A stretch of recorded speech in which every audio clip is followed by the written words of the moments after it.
welcome back everyone, welcome back to another day, another broadcast here of the HomeStory Cup. HomeStory Cup 28 Revelation Retake, Group Stage, Group D. The final group of the group stage. We're here, we finally made it, making our way through into eventually the playoffs. Let's go, let us go. I'm of course just live VIP with you. I'm joined by these amazing players and by the people in the chat as well. Speaking of the people in the chat, first things first, a big shout out to the Zerg Lord. Fala galera, obrigado, papi, obrigado. Thank you so much for the raid.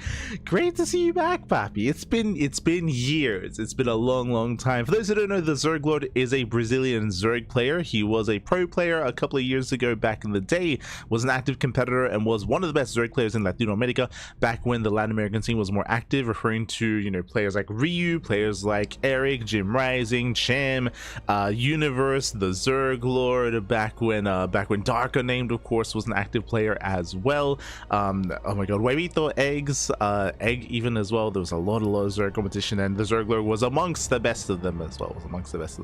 And yeah, it's been a while, so great to see that you are back. And also I believe Code for Giants Cup, if you check out Cosmos' stream, I believe Code for Giants Cup is returning this weekend, so you can compete if you wish. If you're at a level that you feel comfortable with, then maybe consider playing in the next Code for Giants Cup. It'll be over the weekend, which is going to be a Brazilian only tournament, so we could see more. Likewise though, also a big shout out to Stan in the chat. Thank you so much for the gifted subs to the community. Thank you so much. Gifting a sub to Malo, gifting a sub to Bruce, gifting a sub to Canedas, Mari Parades. I just woke up, and Summonations as well. But thank you so much, Stan, for the gifted subs. We do appreciate it. Thank you so much for all the support. Thank you so much. And also Zerg Lord. ¿Cómo vamos? Vamos bien. Just woke up, we're ready for some StarCraft, ready for some HomeStory Cup. Now, very quickly here, as always, we must reiterate, when it comes to HomeStory Cup, we have been the official B stream for HomeStory Cup for the past couple of years. But unfortunately for this most recent HomeStory Cup, we were unavailable. In general, January was just a really rough month for us. We were barely available for casting, barely available for StarCraft. So January was very rough. That's why we've been catching up with everything we can, catching up with Rongi Cup, catching up with Thunderfire, catching up with HomeStory Cup, and eventually catching up with Lily Cup as well. So basically February for us has been a bit of a catch-up month, and we still have more catching up to do in regards to the HomeStory Cup, in regards to Lily Cup, Pigstar Cups, and Wardy TV Mondays. So there's a bunch of content, a bunch of StarCraft we have been trying to catch up on. And a part of that is the group stage of HomeStory Cup. We already covered Group A, B, C, and now tonight is Group D. Let's go. Let us go. When it comes to tonight's matches, we do have a plethora available to you here. It's going to be five best of threes back to back, one after the other. We do feature Group D featuring players like Reynor, his brother as well, BabyMarine. We got the battle of the brothers later on in the evening. I don't think I've ever casted Reynor versus BabyMarine before. I'm sure it's happened, maybe.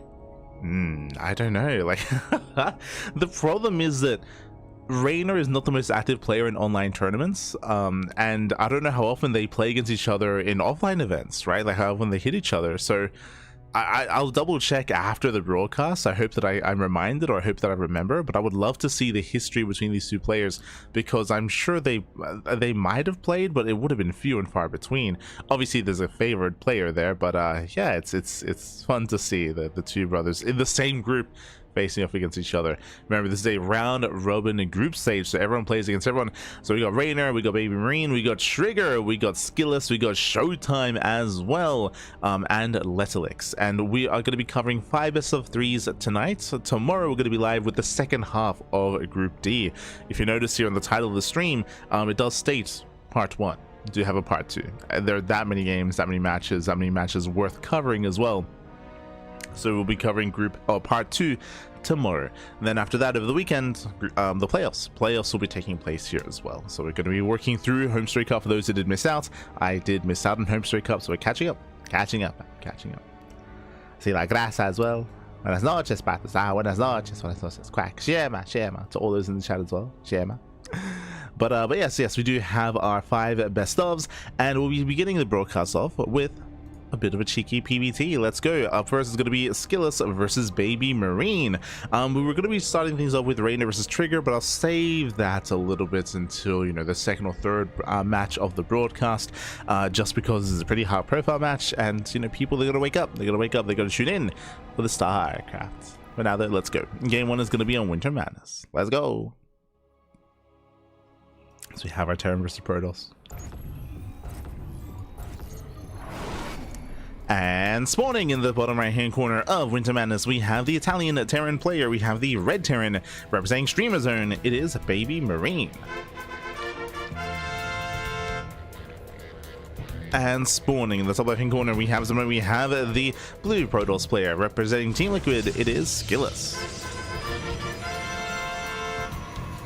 We go. Bienvenidos everyone, bienvenidos one and all. Welcome to Winter Madness. Winter Madness is one of the larger maps of the map pool, but also, very quickly, great to see SKillous once again and BabyMarine. They're not the most active players nowadays. SKillous especially, like, he's one of the best Protoss players in all of Europe, but has been a little bit, has been taking a bit of a step back, has not been as active as he once was around a month or so ago. So in recent times we've seen a little bit less of SKillous. I have high hopes for him in the group, but we'll see how he does compare to a younger up-and-comer here. BabyMarine likewise has been slowly rising through the ranks here, has been relatively active when it comes to online tournament participation, and has always shown sparks of brilliance as well. We'll see how he compares. We shall see. Oh, true, he's old enough to drink now. True. I mean, he's like in his early 20s by now, right? Question mark? Hold on.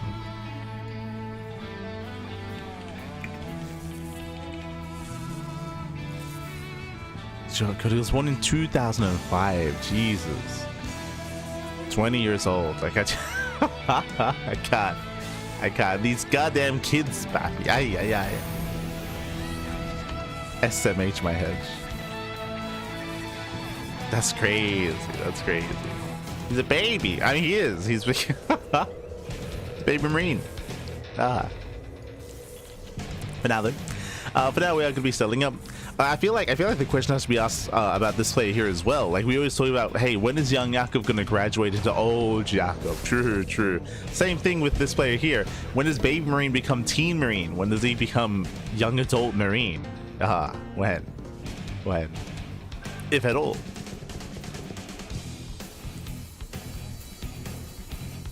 Hey. But now then, we do have our initial opener, double gas opener at a BabyMarine, going for more tech heavy starts, going for a faster factory into a delayed CC, and we even have the CC on the high ground as well. So a very safe setup here at a BabyMarine.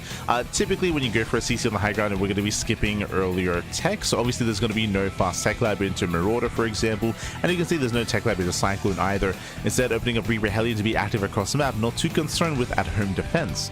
Meanwhile, SKillous across the map, opening up Twilight Council into most likely Blink in towards the mid game. My eyes are mainly going to be on BabyMarine for more shenanigans, for more aggression, for more unorthodox play at times. As the Reaper is going to be zoned away.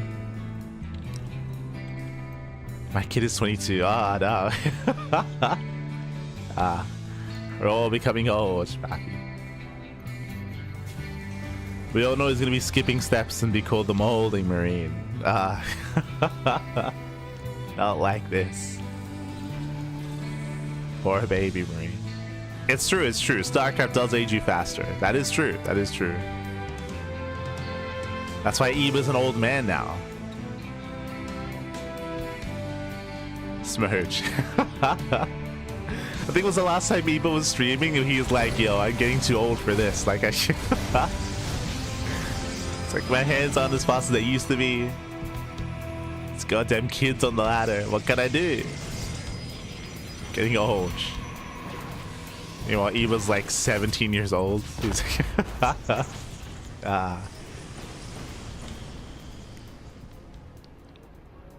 Feels bad, man.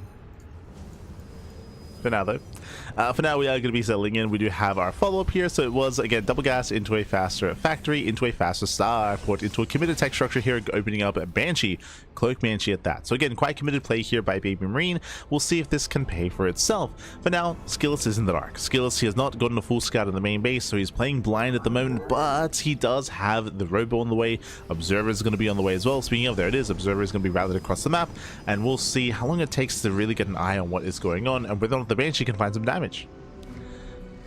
Like, thankfully for BabyMarine, there's no sentry, right? There's no sentry, there's no hallucination. It is going to be a delayed scout out of SKillous. Oh, as Healing Reaper does back off, does pull away. 17 going 70. Ah, no. That's what they say. Some Proto spell making us old. Oh, God. I can guarantee that Storm was definitely doing that back in the previous patch. True, true.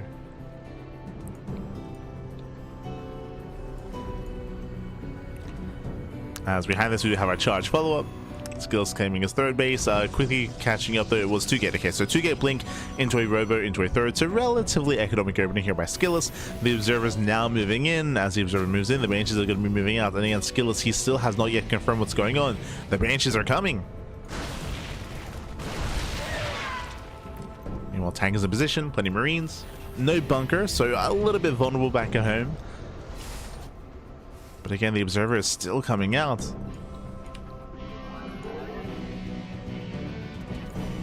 Now, is the second observer? Yes, okay. So we have a safety second observer back at home. So even though SKillous doesn't scout the main base, he's playing it safe just in case. And he does keep the observer back at home, just in position to defend against the Banshees. Nice positioning despite that. 1, 2, 3, 4 probes go down. Nice one-shotting here by the Banshees. Again, 2 Banshees, they one-shot, 4 probes go down, and they back away.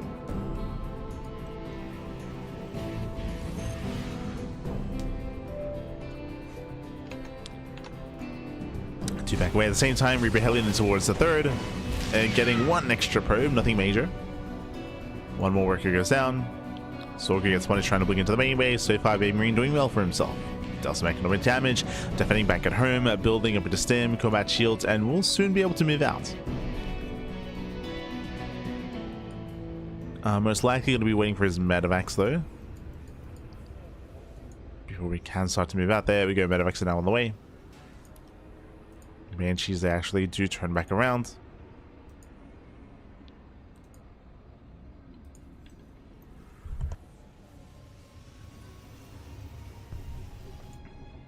Still being active.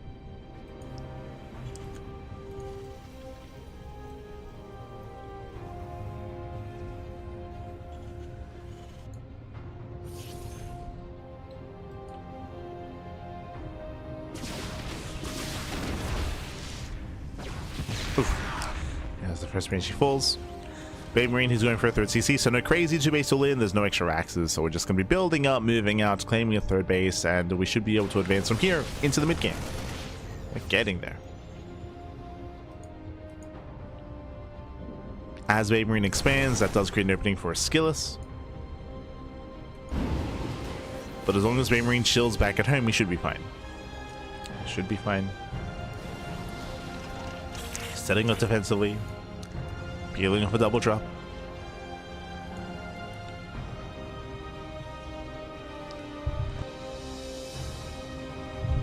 Now, BabyMarine, he has to be careful here. If he does end up losing these 2 drops without trading, it's going to be difficult to maintain the third, as that will trigger a counterattack. SKillous is in position. Plenty of charge loads. SKillous, he should be fine. BabyMarine, yeah, he has to get the hell out of here. He spots the army, lifts up, boosts away. Again, good call here by BabyMarine. He's still looking for damage.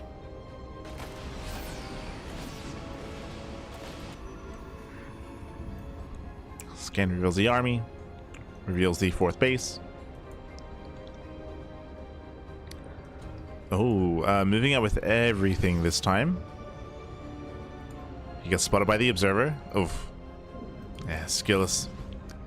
He sees everything. He spots the on-siege tanks. He's diving in. Tanks to siege. He does force a siege. Thankfully, thankfully BabyMarine does react in time. Forcing another siege. SKillous this time, he does commit in. Cleaning up some zealots.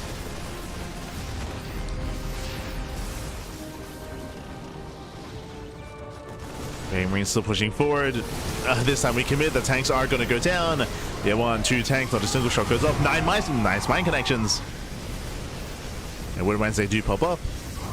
But overall, this is still a better trade here for the Protoss. SKillous, he gets across the map as well. Delays mining. Trying to catch the main army. Not quite able to. BabyMarine, he does get away. But SKillous, he can chase. That's the scary thing here. SKillous, he can keep chasing. He can warp in across the map. We got the proxy pylon.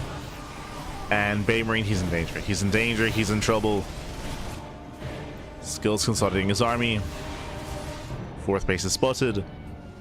And remember, BabyMarine, he just lost all of his Widow Mines and all of his tanks. He just lost them all back. The army's committing in.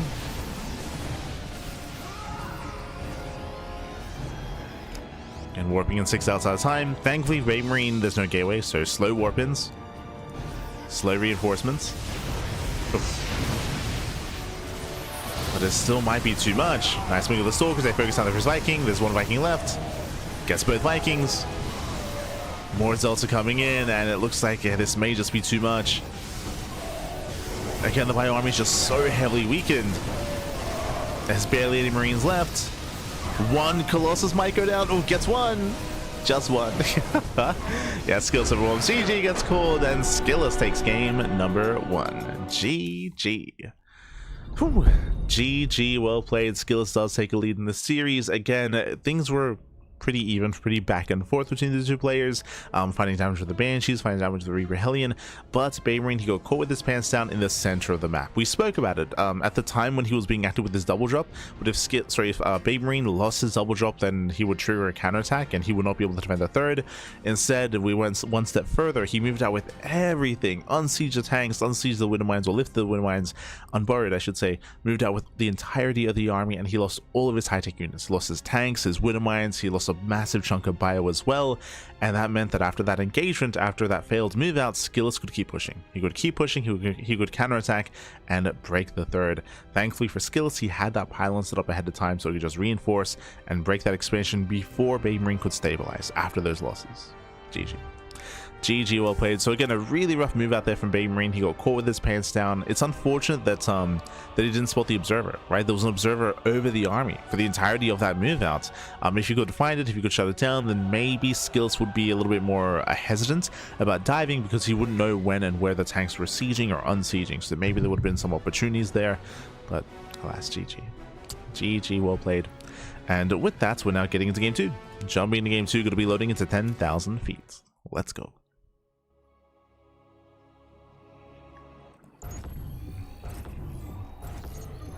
One of the smaller maps in the map pool.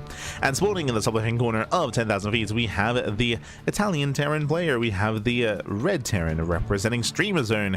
It is BabyMarine. And spawning in the bottom right-hand corner, we have his opponents. We have the blue Protoss player representing Team Liquid, leading the series 1-0. It is SKillous. Here we go. We are jumping into game 2 here, and as we do, welcome to 10,000 feet. 10,000 feet is one of the smallest maps in the map pool with shorter rush distance by ground. Aggression is favored here for the most part. It has a bit of a give and take. I will say that the initial 4-base setup here is relatively secure just because of how close the bases are to each other. Rotating back and forth and positioning yourself in between these 4 bases is quite easy, or is easier. At the same time, a smaller map, a shorter rush distance. If a fight goes poorly, if for example we had the same outcome as last game, or the same scenario where BabyMarine moves out, gets caught in the middle, loses the tanks, gets forced back, the game will end so much faster. The game ends much faster here, just because SKillous hits even harder and breaks through across the map harder, and there's just less time to react with BabyMarine. So this map can be more unforgiving if you take a bad fight. But if you stay defensively, like, yeah, you can hold on quite easily, quite nicely, and try to force a longer game. So we'll see. Already we have a different opener, single gas. Single gas opener, faster CC out of BabyMarine, so economic start out of our Terran player. Does go for something more economic.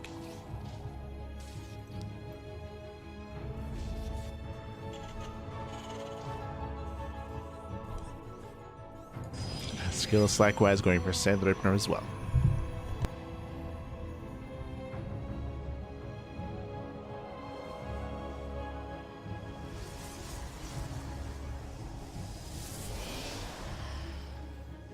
So as a reminder, last game we did have a commitment into Reaper Hellion into Cloak Banshee. This time we have something very different. Oh, hello, as this is going to be an earlier tech lab. So it's going to be ranks expand into earlier tech lab. From here we can go into early Marauder production and ideally try to punish the Protoss. Oh, no, never mind. Going for the add-on swap into Cyclone. So this is a very safe opener. Cyclone keeps you safe against Oracles, against early Adepts, early Stalkers, against any kind of early game units. So safer follow-up here out of BabyMarine. But into a second Rax. Okay. So last game, BabyMarine, he was playing for the mid game. He wanted to expand. He wanted to get a third base up and running. This time, a second Rax gets thrown down. We have a 2-1 setup. We're expecting a third Rax from here into a 3-1-1. Into a strong bio setup, into an early stim timing. So we'll see if it's going to be a starport for a 2-1-1 or a fast third Rax. Oh, good. As the CC is going to be delayed. The Cyclone will deal with this, but that's a big delay on the CC.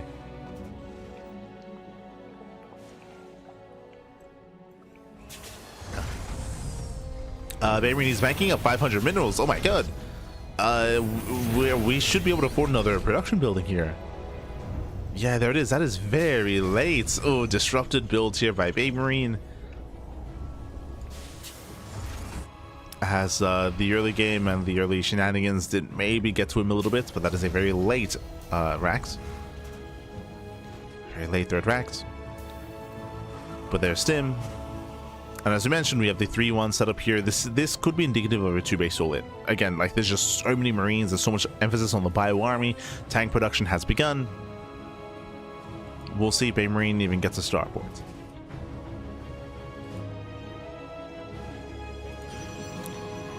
But a much more aggressive follow-up compared to last game.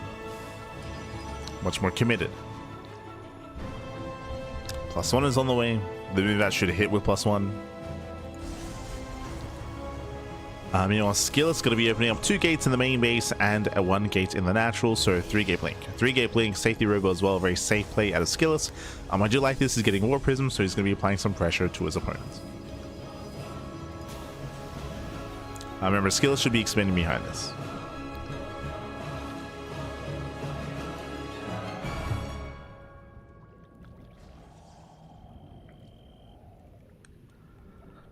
SKillous does move out.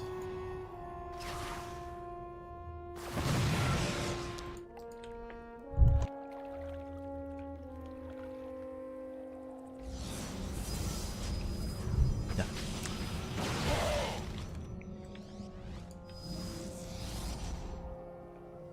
He moves out. Remember, he's not committed. He does expand behind this, but he can just poke in, pick up a bunker, pick up some SCVs. Blinks further into the mineral line. Oh, does blink in. Lock-on is broken. Marine's going to be going down. A Stim is available. There's a first Stim. Stim does catch 2. Yeah, 1, 2, 3 Stalker kills. Very nice. Catching out 3 Stalkers, but at a cost of 5 SCVs. Oh, Adepts, they also do try to catch a Marauder. They catch reinforcements. There is a starport behind this. But BabyMarine, his push is being weakened. And it's important, yeah, that SKillous doesn't back one. SKillous just has to keep bullying the army. Remember, there's no bunker, so you can just get free damage. Oh, bit of miscontrol. Yeah, bit of miscontrol, a bit of mis-stutter stepping, losing a Stalker. Has to respect the tank. And SKillous, he can just park himself outside of range. Outside of range of that tank. Just has to react quickly. Oh! Gets baited in. Calm down, baby, calm down. Oh, gets a Marauder. Ooh, not quite. Yeah, not quite able to.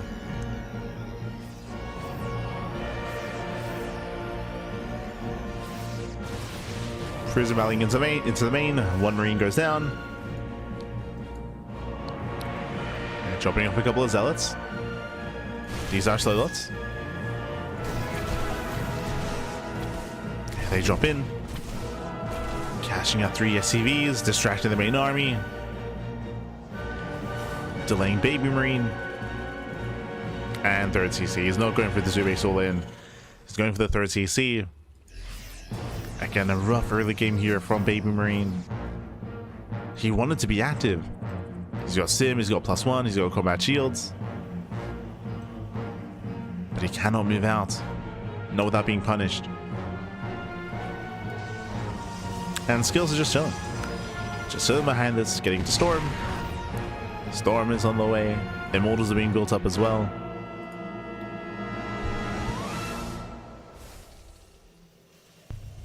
If BabyMarine was able to spot this observer earlier and snipe it, then he could threaten a drop, or at least he could kind of get that into the mind of SKillous and have him be a little bit more uneasy. But because the observer, SKillous is safe, and SKillous knows he's safe. He knows that there's no move out.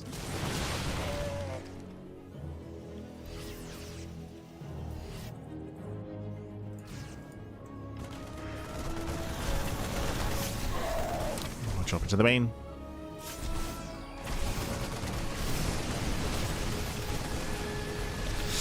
Does focus on the SCVs, getting up to 4. 4 SCVs go down. I believe, yeah, the observer is still the observer is still just following the army. Ah.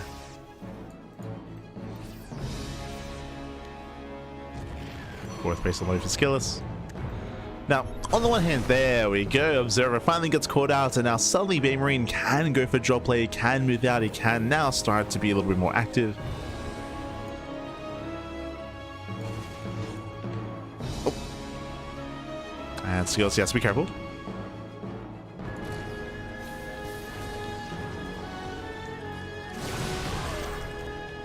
Gets a Marine, pulls away.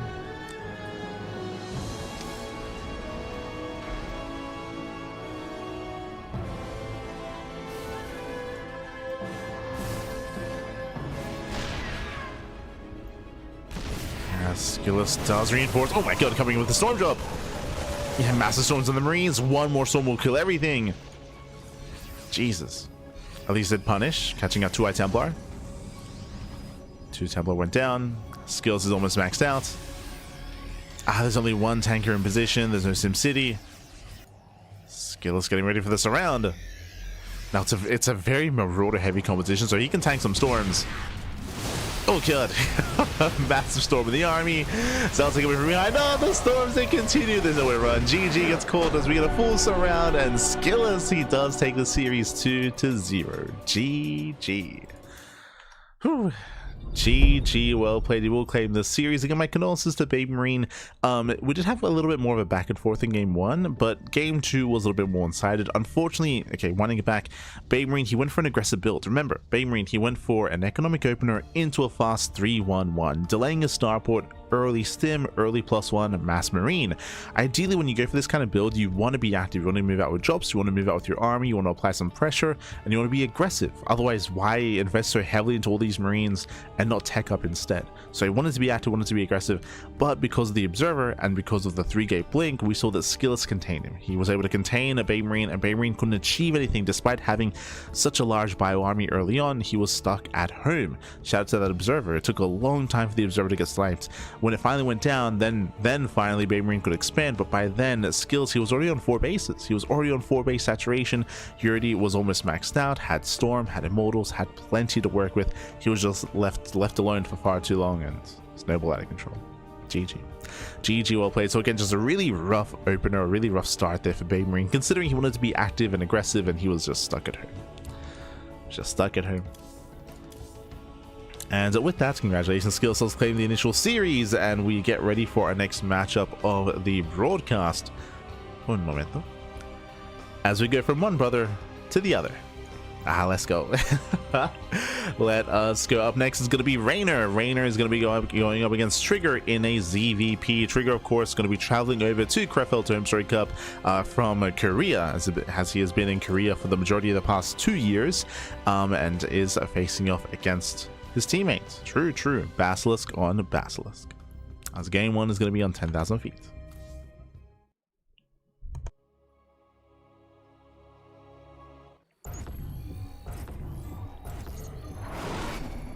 And And spawning in the top left-hand corner of 10,000 feet, we have the Italian Zerg player. We have the blue Zerg representing Basilisk. It is Reynor.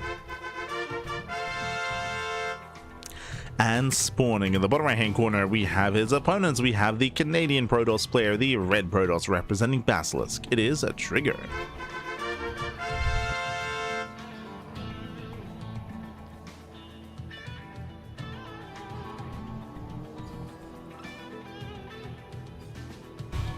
Here we go.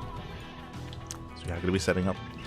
I'll be honest, I'm a little bit surprised that we don't really have that many examples of like family members like aspiring to compete in the same esports. Like there's a couple of exceptions to that. Like infamously, of course, we have like Day9 and Tasteless, or we have Reynor and BabyMarine, or we have the Spaniard brothers, Vortex and Lucifron.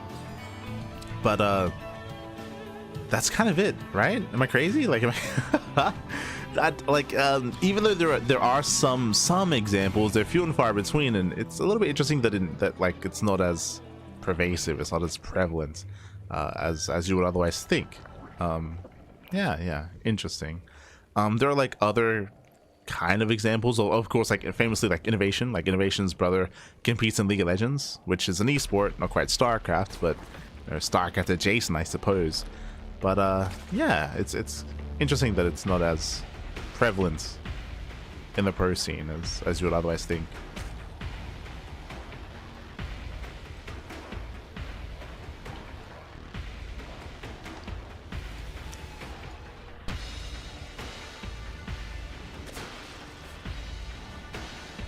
Delcero's brother counts. They were kind of active at different times. I don't. Maybe.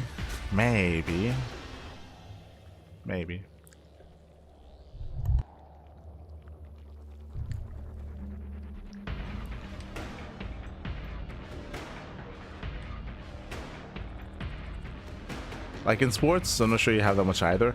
I mean, not even necessarily like at once, but like kind of like indoctrinating like their sibling into their sport of choice.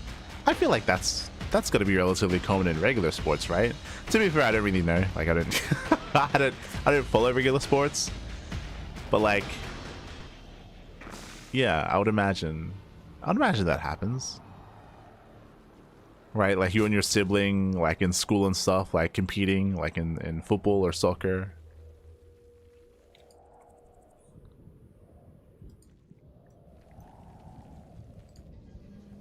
I guess it's I guess not. I think esports, like e-gaming, like gaming and esports is a little bit different, just because in regular sports, like there aren't that many new sports that come out. like you've got like these really established like games for however many years, right? Like football or soccer, or even like newer sports like AFL or something, right? That like, you know, stand the test of time and they're there for a long time. Whereas for gaming, it feels like each generation have their own games that they kind of lean into, right? It's like I don't know, like with esports or with like shooters or like battle royales or MOBAs or like right, like there's like, as years go by, newer games come out and different generations kind of fall into those newer games. Like I feel like it's a little bit less common for them to be as interested in older games. So I guess that might also be part of the reason as well.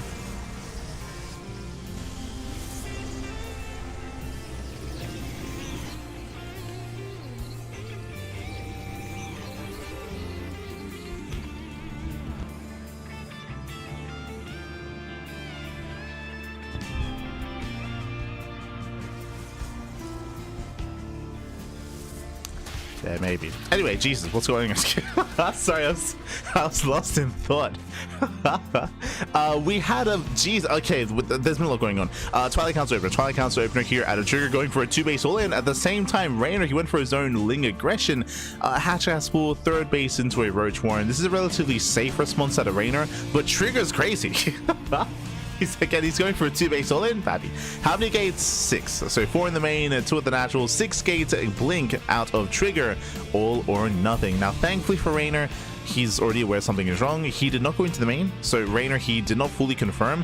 What has Reynor seen? No third. There's no third expansion for that Reynor spots, and of course the full wall here at the Natural also is a tell, so he has enough information to get a safety roach warren, to cut workers early at 49, and to make nothing but links and roaches.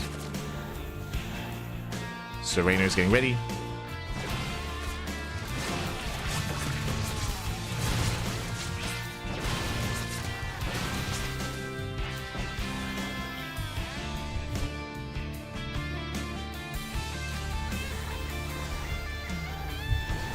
Trigger does drop into the main.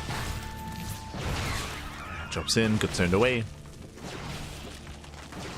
And again, the longer this game goes on, the worse it is for Trigger. Trigger behind this going into +2. He was going for a 2-base solo with +1. He's crazy, baby. He's crazy.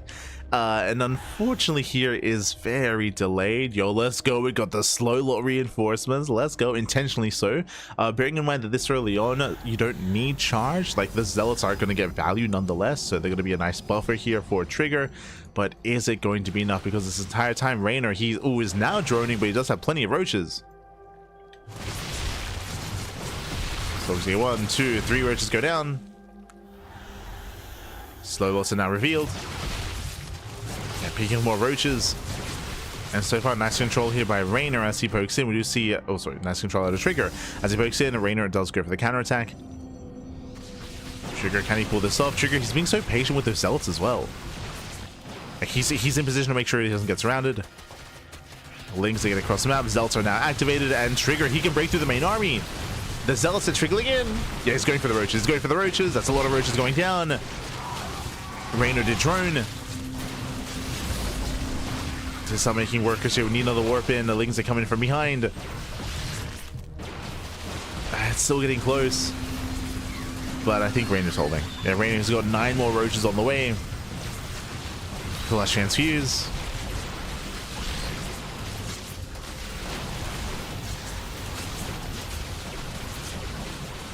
We do land a couple of transfuses here, and there's still a lot of roaches going down, but Reynor starts production. Starts production, the Stalker's getting low.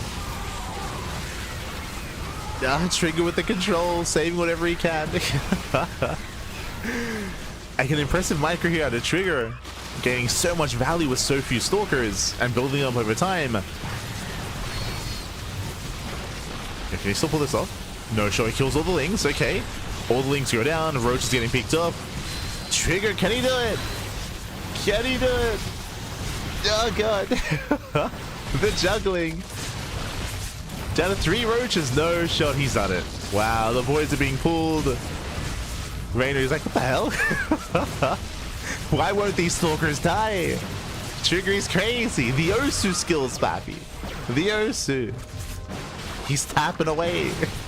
Oh my god.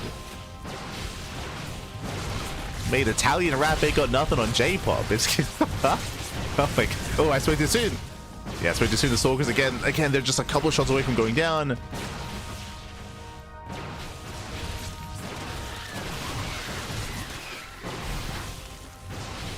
Yeah, as the third is being broken, takes down 14 drones.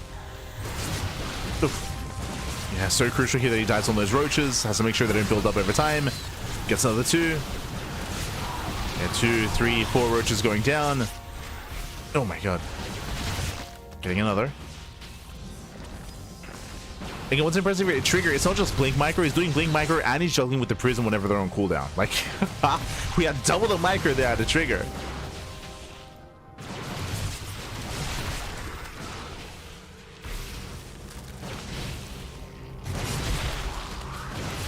And again, with his high HP Stalkers, I think he should be able to break through. It's still close. There's still 18 more Lings on the way.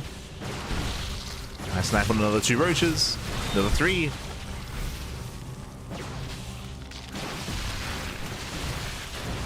Oof. Oh, please, out of Stalker. Fire doesn't connect. He dies on the army. He's done it. He's done it. GG gets called, and Trigger, he will take game number 1. GG. Ay, ay, ay. GG, well played. Trigger, he does break through, he does take a lead in the series. Again, a very intense all-in here by Trigger. Reynor, he was a little bit overconfident. In the middle of the all-in, he was droning, so he did feel like he had the freedom to do so. I don't blame him. On paper, it looked like that Reynor, he had enough to deal with the all-in, but as we were mentioning, we had some crazy controls, some crazy blink micro and warp prism juggling as well out of Trigger, just being as efficient as possible, tanking as many shots as he could without going down, sniping as many roaches as possible, and eventually did overwhelm a very close, very clutch all in there by Trigger. And again, Reynor caught a little, I mean, his pants weren't even down. Like, I'll be honest, like, he cut workers decently early, but maybe re-droning was a little bit too overconfident. And likewise, the Link counterattack didn't really quite pay off either. But again, Trigger, he was so patient with his zealots as well, right? Like, shout out to Trigger for being so patient, for being ready for that surround, to ensuring that the stalkers didn't get caught out. GG. GG, well played. With that, that leads us into game number 2. That leads us into Tourmaline. Let's go. That was insane. That was crazy. Telling you, Pappy, the Osu. It's getting out of hand. And spawning in the top right-hand corner of Tourmaline, we have the Italian Zerg player. We have the blue Zerg representing Basilisk. Down in the series, we'll see if he can bounce back. It is Reynor. And spawning in the bottom left-hand corner, we have his opponents. We have the Canadian Protoss player. We have the red Protoss representing Basilisk. It is a Trigger.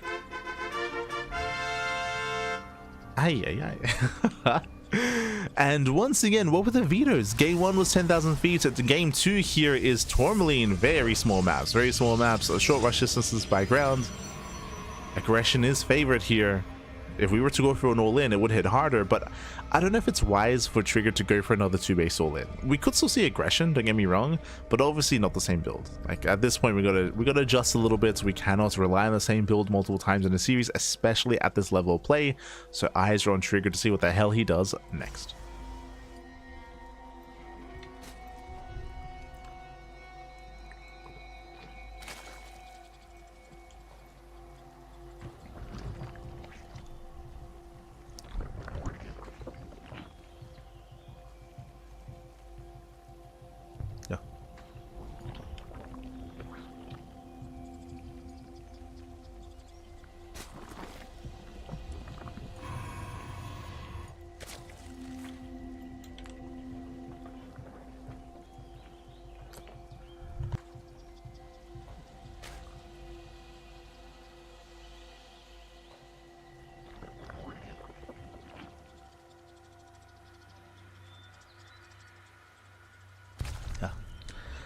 So now, Hatchcast pool, standard open out of Reynor. Likewise, we do see Trigger, everything's looking normal so far. Pylon gets thrown down. Based on the pylon placement, looks like a Stargate opener. Typically, if it's going to be a Twilight Council, we do hide the pylon a little bit further back to make it more difficult for the Overlord to scout. So, based on the pylons here, it looks everything's looking normal so far. At least so far.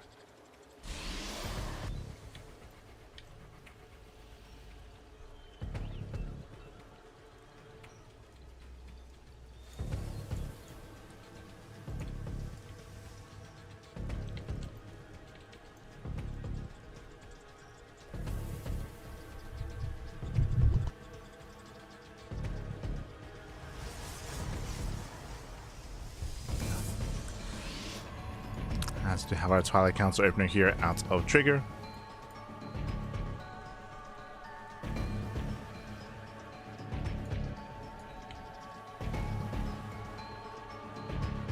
So my apologies.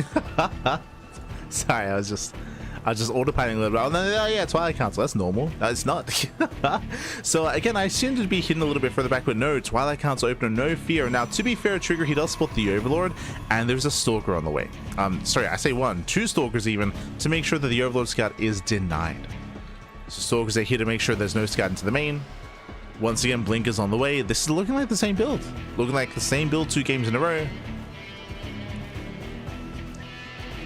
Again, there is no third expansion. Robo gets thrown down for the Warp Prism. Alright, let's run it back. Let's the confidence out of Trigger. I stand by what I said earlier, where like no shot you go for the same build 2 games in a row. Not against Reynor, second best Zerg player in the world. Like no shot. You would expect that Reynor would play safer coming into the game, but at the same time, Reynor isn't sterile. what I mean by that is that Reynor, he is known for being overconfident at times. That's why people do love him. That's why he does have that that kind of, you know, that kind of presence to him as well. Like, he can be very confident, can be overconfident. That can kill him at times as well. So we'll see if Trigger can pull this off 2 games in a row, because there it is. There's the gateway explosion. We're setting up for this 6k 2 base all in. Prism is on the way, full wall up here at the natural once again. Safety roach run out of Reynor. Now last game Reynor cut workers initially at 49, and then he droned up to 53. He droned up to 53 workers in the defense. We'll see if he cuts workers earlier this time.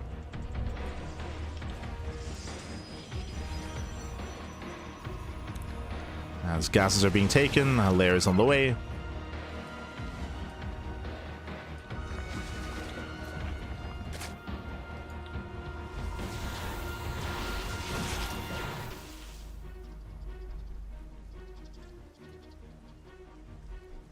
Speaking of, there it is. Does run up to 53. Okay, so this time he's much faster to run up. Much faster to get up to 4 gases. Overload speed. Oh, okay, cancels. It does cancel. Now focusing on purely Ling roach production. As Ling's attempt to collapse in. Pick up micro. Warping in purely stalkers.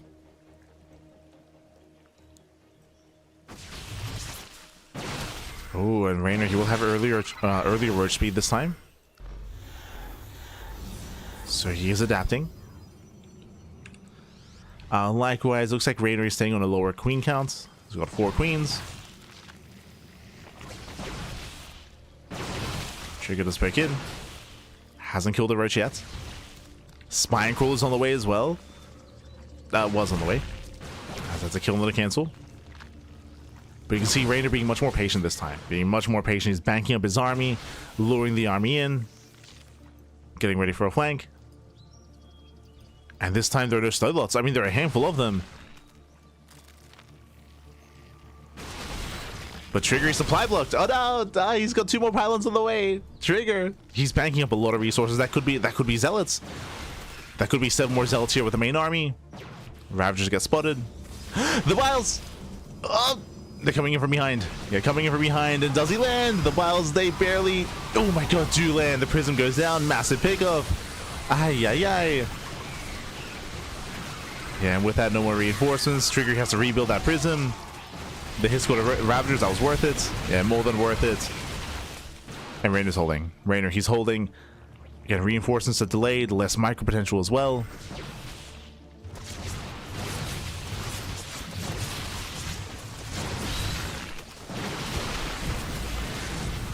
Yeah, again, this time Trigger, he just, I mean, the supply block was brutal.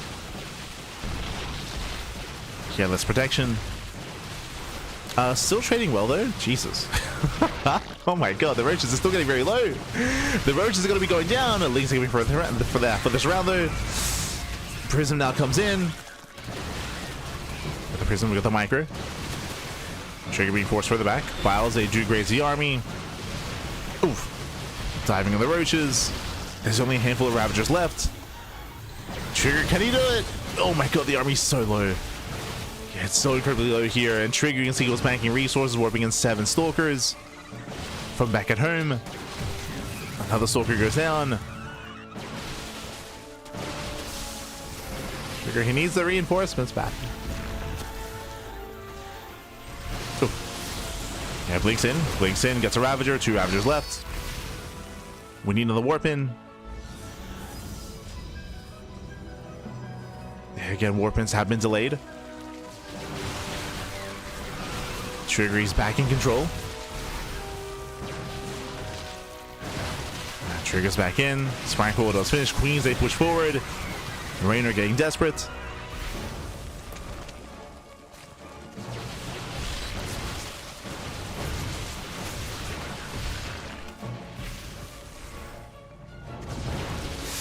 He's getting more desperate here. Denies the tumor. Oh, that's one of the Basil's crazy army. We have more Stalker Reaper. I think he's done it. I'll be honest. Trigger, he's got so many Stalkers left over. The Observer goes down. It gets mild. There's just not enough Zerglings. There's not enough buffer. Whilst they once again do not connect. Army rushes in. Trigger, can he blink forward? Yeah, he does. He blinks in, surrounds the army, and Trigger 2 games in a row. The boys are being pulled. Reynor is desperate. It's too late. Yeah, it's too late. The prism goes down once again. Oh my god, Reynor, shout out to these Ravagers. The snipes have been real. But it's too late. The snipes have been solid. Very impressive. But it's too late. There are too many stalkers. Trigger is taking critical mass. They take critical mass. Stutter stepping in. G. The 1G. It's Trigger. He will overwhelm. He'll claim the series 2-0, taking down Reynor. GG. Whew. GG, well played. Congratulations here, Trigger. He will claim the series. Again, a very intense 2-base all-in off of 6 gateways. I will say that this time Reynor had a much cleaner response. True. Reynor, this time he drone up faster to 53. He was able to, I mean, he didn't quite finish his spine crawler initially, got shut down, but he got into faster roach speed as well. And he even had that hit squad of Ravagers. He sniped the first War Prism real fast and real quick. Like, that was a big moment when Trigger got supply blocked and he got his War Prism sniped. I thought that was game. I thought that was game then and there. But this also lends into the map itself. We spoke about this at the start of the game. Game 1 was on 10,000 feet, game 2 was on Tourmaline. Even though Trigger lost that War Prism, because this is the second smallest map of the map, if not the smallest map. Like, it's a very, very small map, short rush distance by ground. Trigger was actually warping in from back at home after he lost his War Prism, and he was still able to reinforce in time. If this was on Winter Madness, if this was on Celestial Enclave, if this was on a larger map, he could not do that. He could not do that. The game would have ended much earlier. Reynor would have defended much easier as well. But because of the map, even though he did lose that prism twice, actually, like, he was still able to keep that pressure up despite that, and it still proved to be too much. GG. Wow. GG. And again, Reynor, he had a much more mature response initially as well, like being really careful, preserving his army, kiting back, coming in for the snipe of the prism. Like, again, it was very methodical play there by Reynor. But things go chaotic towards the end, and again, Trigger, his control is crazy, preserving those stalkers, building them up over time, eventually getting a War Prism out there. GG. Whew. GG, papi. Ay. Este Trigger. 2 games in a row. Yeah, GG. GG, well played. He takes bad fights. I think you could have argued that about game 1, but here in game 2, I don't think you can necessarily. Not as much as game 1. Like, again, like, this was a cleaner response out of Reynor, but like, despite that, Trigger still broke through. Crazy. Oh. But here we go. Here we go. We are now getting into game number 3. We're getting into game 3 here. It is going to be a best of 3 between ShoWTimE and BabyMarine. It's going to be another TVP here. BabyMarine, of course, we just featured him earlier against SKillous, now against ShoWTimE. Let's go. That's the Trigger.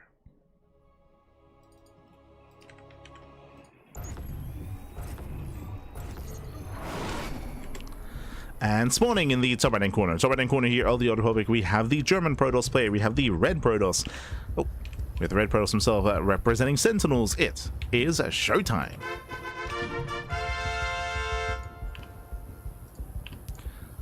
And spawning in the bottom left hand corner, we have his opponents. We have the Italian Terran player, the Blue Terran representing Streamer Zone. It is a BabyMarine.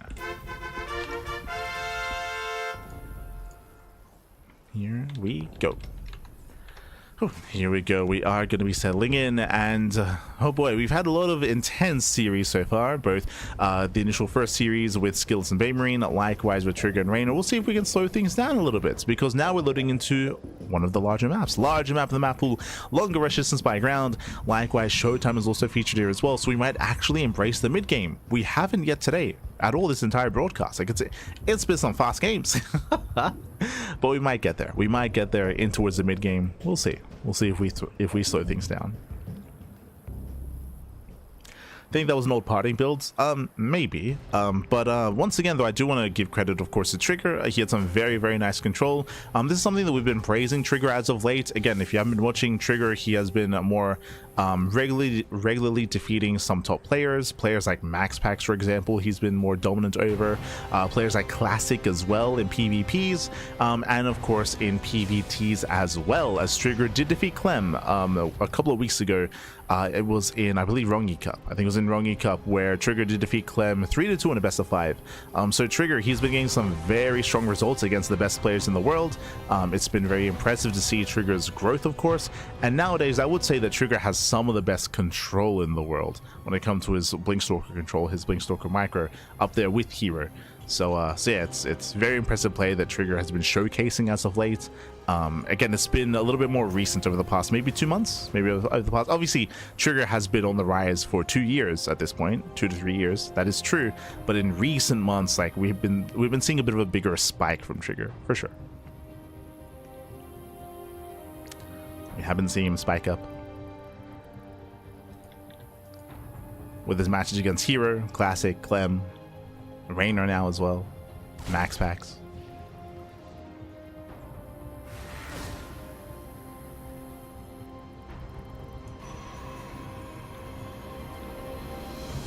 As BabyMarine does break in, but now going to be a Twilight Council opener out of ShoWTimE. He's choosing against Maru. True. Yeah, Trigger versus Maru. Also. That was also during the Rongi Cup.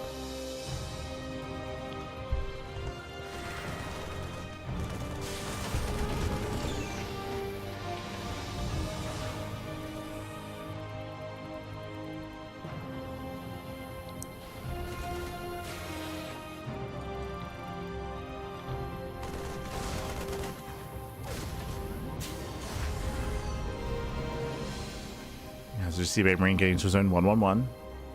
Get initially economic opener into his own setup, into his own Reaper Hellion. Just going to poke out, nothing too crazy yet. Likewise, eyes are on ShoWTimE for his gateway count. Because the map is so large, we're expecting 2 gate blink, just 2 gate blink into a faster third. He might get a safety robo, maybe. We'll see how threatened ShoWTimE feels. Yeah, he's just going to expand. So a very greedy economic build here by ShoWTimE, going for the faster third.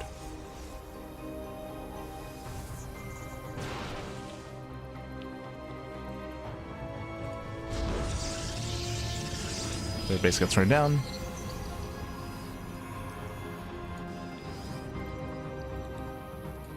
Again, building up with a boosted economy and towards the mid game. The pressure is going to be on BabyMarine. Pressure is on. Hallucination gets eyes on the medevac. Gets eyes on the move out.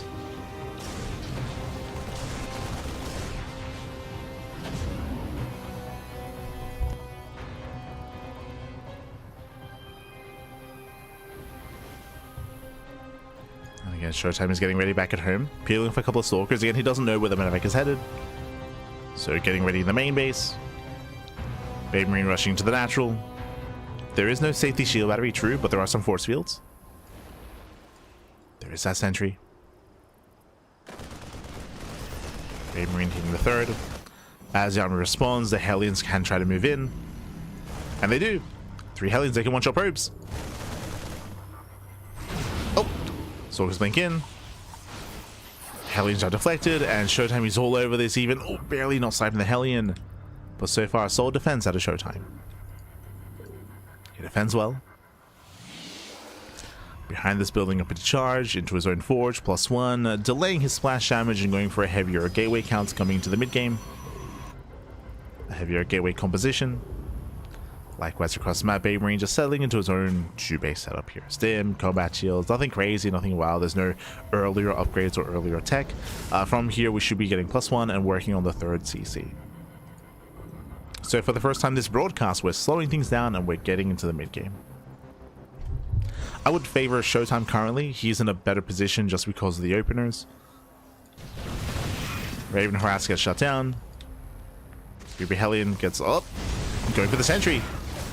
Yeah, it does commit to the dive. 1 Hellion goes down, now getting into the middle line as well. Can we kill some probes?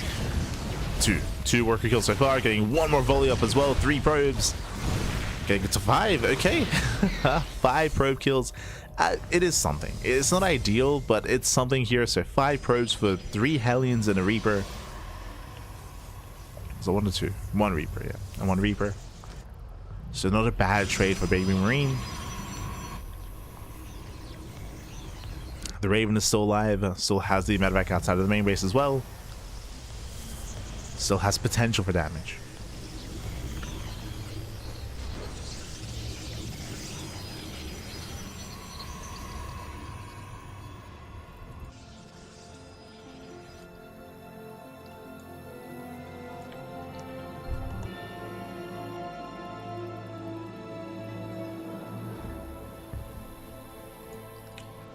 As BabyMarine does move in.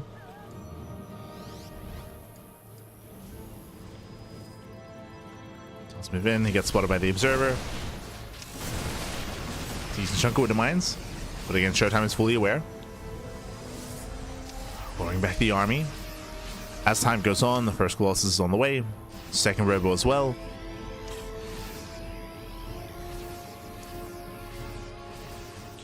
And again, ShoWTimE just waiting for the unsiege, waiting for the move out. The observer sees everything. Dropping to the main, gets cleaned up. BabyMarine, he backs off. And does pull away. Respecting the army.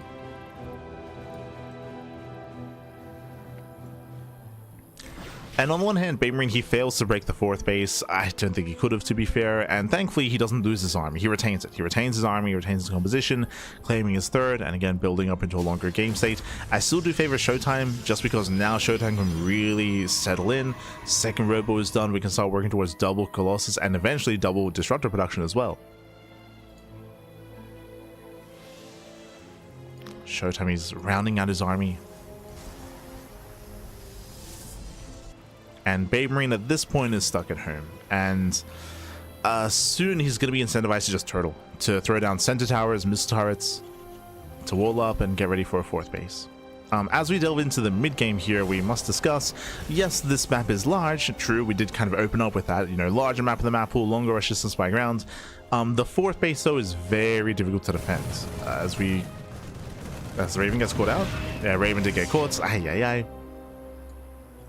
But whether it's the low ground 4th base here or it's the linear 4th base on the right hand side, it is very open, very open, very accessible. ShoWTimE is gaining map control, getting a 4th, 5th, eventually a 6th, eventually the entire half, if not more than that, of the map. So ShoWTimE is in control, and ShoWTimE doesn't have to push into this. He's going to be moving into a minefield. He can just wait and wait for the army to expand and to move out at the 4th location. But ShoWTimE is moving in. He's thinking about it, does break forward. I think there's no need, right? There's no need for ShoWTimE to push into this. All he has to do is wait for BabyMarine to expand. Let's say plus into the mid run. Nice damage. 5 SCVs. Okay. This was a distraction. 5, 6 SCVs go down. ShoWTimE just parked outside. Scan does reveal the army. Does reveal the movement.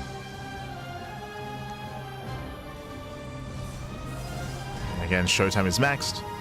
Because he's maxed out at this point, he can be inefficient and he can like push into this. It won't be ideal, but he can just out-trade. Picking away at the wall. Oof. Picking away at the Marines.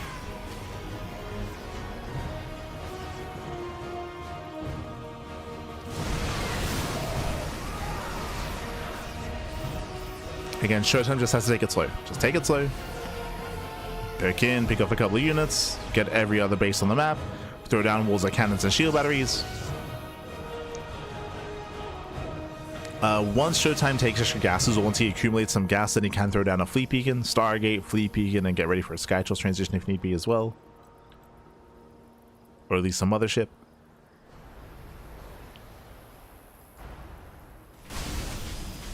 Oh.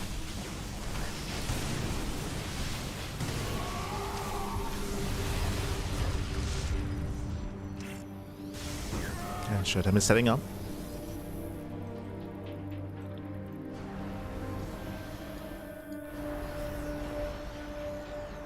Now, you might be looking at this and might be thinking, oh, but BabyMarine, he's catching up in supply. He is. Like, he is catching up in army supply. But that's also why it's important that ShoWTimE kind of lets BabyMarine move out into the open to expose himself before engaging. You don't want BabyMarine to fight with a defender's advantage. So I'll say distract. They pull away the attention. At the same time, ShoWTimE does not get into the mineral land. Again, we've got to be careful here. As Vikings, they punch the Colossus. There was a crazy army. BabyMarine, he can chase. Chasing into cannons and shield by BCC. ShoWTimE set up. He does try to commit into the third base once again. Takes down the tank. Tank goes down. Oh, the movement. Oh my god. It does move command in. A little bit too close. Couple of losses here for ShoWTimE. Does split out a Colossus. Does split out some high-tech units.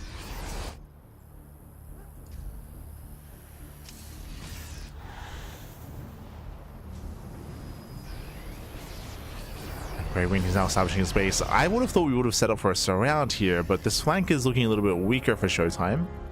It's a little bit concerning. Prism does get in, just barely. Can we finish the warp in? I'm going to try to poke in, warp it into the main base. The warp in does not finish. Ay, ay, ay. ShoWTimE being chased down. Again, a very haphazard assault here from ShoWTimE. It's very disjointed. Colossus goes down. And ShoWTimE never teched up into SkyToss. That's not an option here, which is concerning, because BabyMarine is stabilizing. The big power spike here for the Terran is getting the fourth base. If this fourth base sits up, then BabyMarine can max out, can maintain his army, and perfect his army. The win condition for ShoWTimE had to be to fight for the fourth base. He had to fight for the fourth. Failed to do so.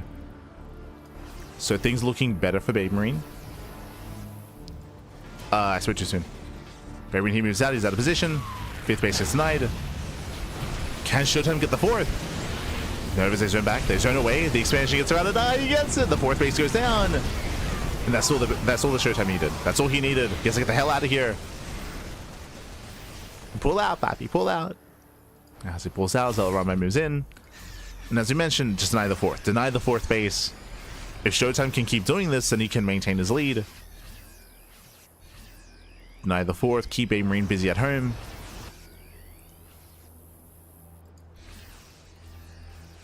You can see BabyMarine switching and transitioning into Liberators, into Liberator range. Into a more heavy Ghost composition as well.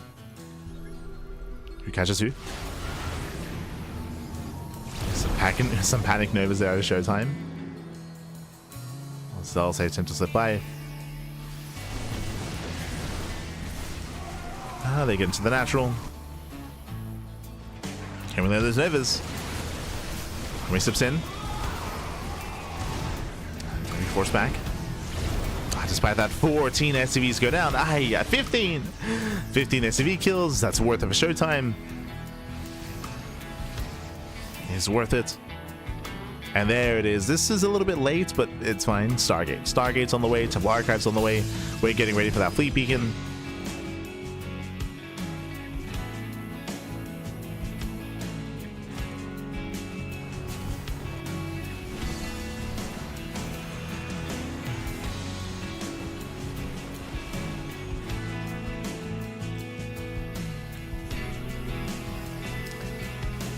BabyMarine is building up a more efficient composition. That is true, but he's not quite there yet.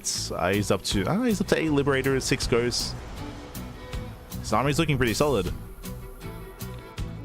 He can take a fight. But that's also why ShoWTimE is not fighting head-on, right? There's a reason for that. He cannot fight head-on. It's all about distracting, pulling away the attention, coming in for the backstab, or catching the army on siege. Oh. Not quite. There's a fleet beacon. Now, when it comes to trying to break this entrenched position, that's where Tempest excel, and that's why SkyToss is usually the go-to. So we're thinking about SkyToss.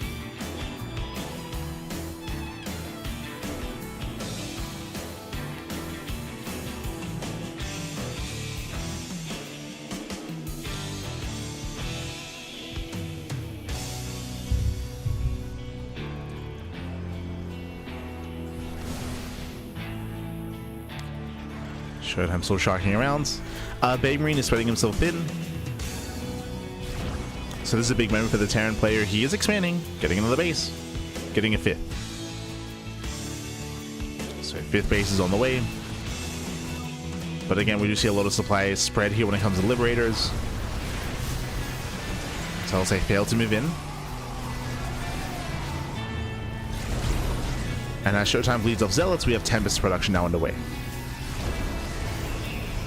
Again, you can argue that these Tempests are late, and they are, but they're coming.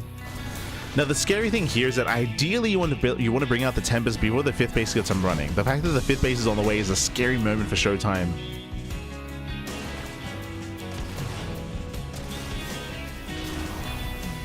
So this is a bit concerning.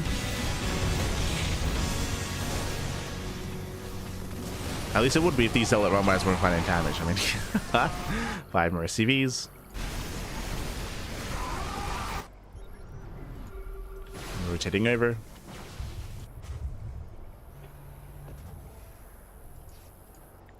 This is where I have to be a little bit critical of ShoWTimE. Him taking this center left base was really good. It was really smart. He should have done the same with bottom right. Bottom right should have been taken as well. And maybe even this 5th base location actually as well, depending on how aggressive ShoWTimE wanted to be. Or at least maybe this expansion should have been taken sooner. 100%. 100%. The fact that it wasn't means that this position is quite vulnerable, and it's still a fresh base that could be in control of BabyMarine in the near future. This could still be a Terran base.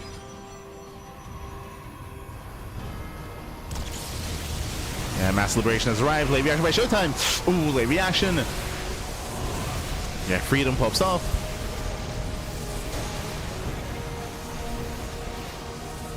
But here come the Tempest. Thankfully, they have arrived in time. Yeah, Tempest stays on away.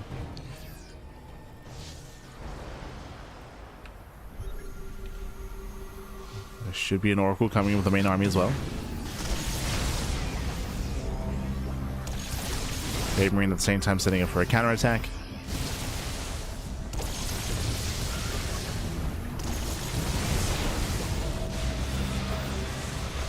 BabyMarine sims in, this base will go down.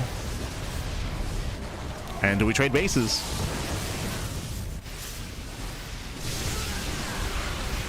Nice EMP. EMP lands. Oh, Disruptors are left behind, they're left idle. That's 2 Disruptors going down, and a Tempest as well. Yeah, once again, late reactions out of ShoWTimE. He was distracted.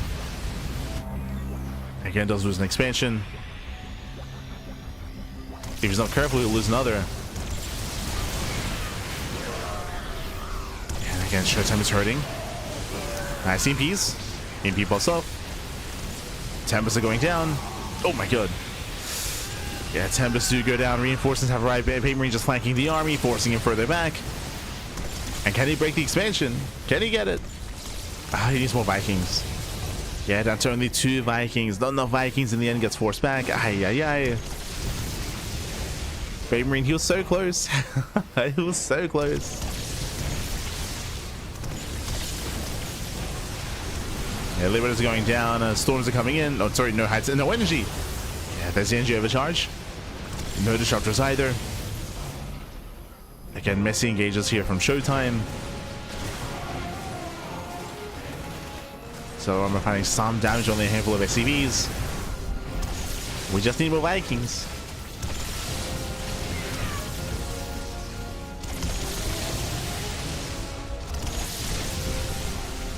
Vikings, happy.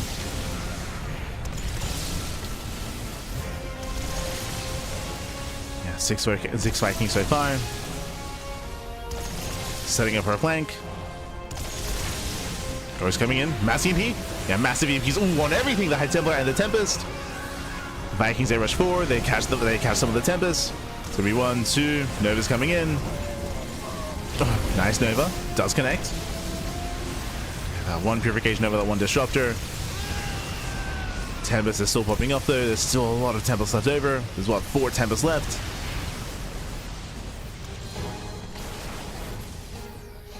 But again, ShoWTimE is also running out of money here. What I mean by that, lack of gas. Gas income here. I mean, he does have some gases, that is true. He even has the high yield gas as well. That shows how expensive this army has been for ShoWTimE, and as he has no gas bank.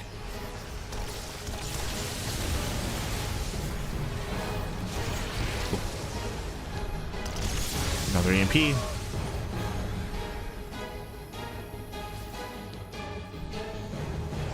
GG taking the expansion.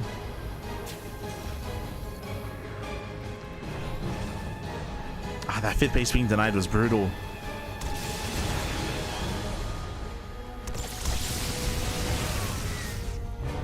And the Tempest, they just get free shots off.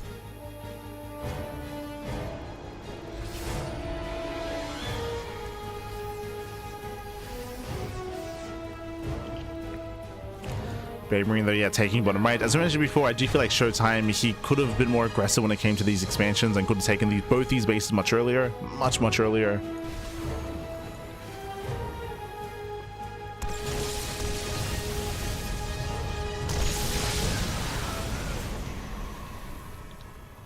Otherwise, it doesn't matter that BabyMarine is so late to take them because they're still fresh bases. Still fresh.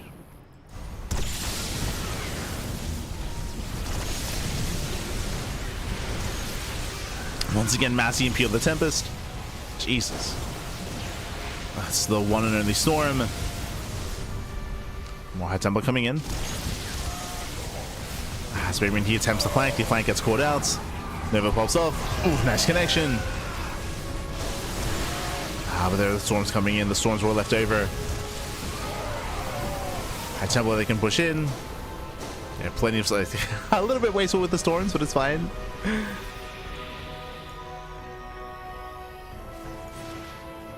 A little bit.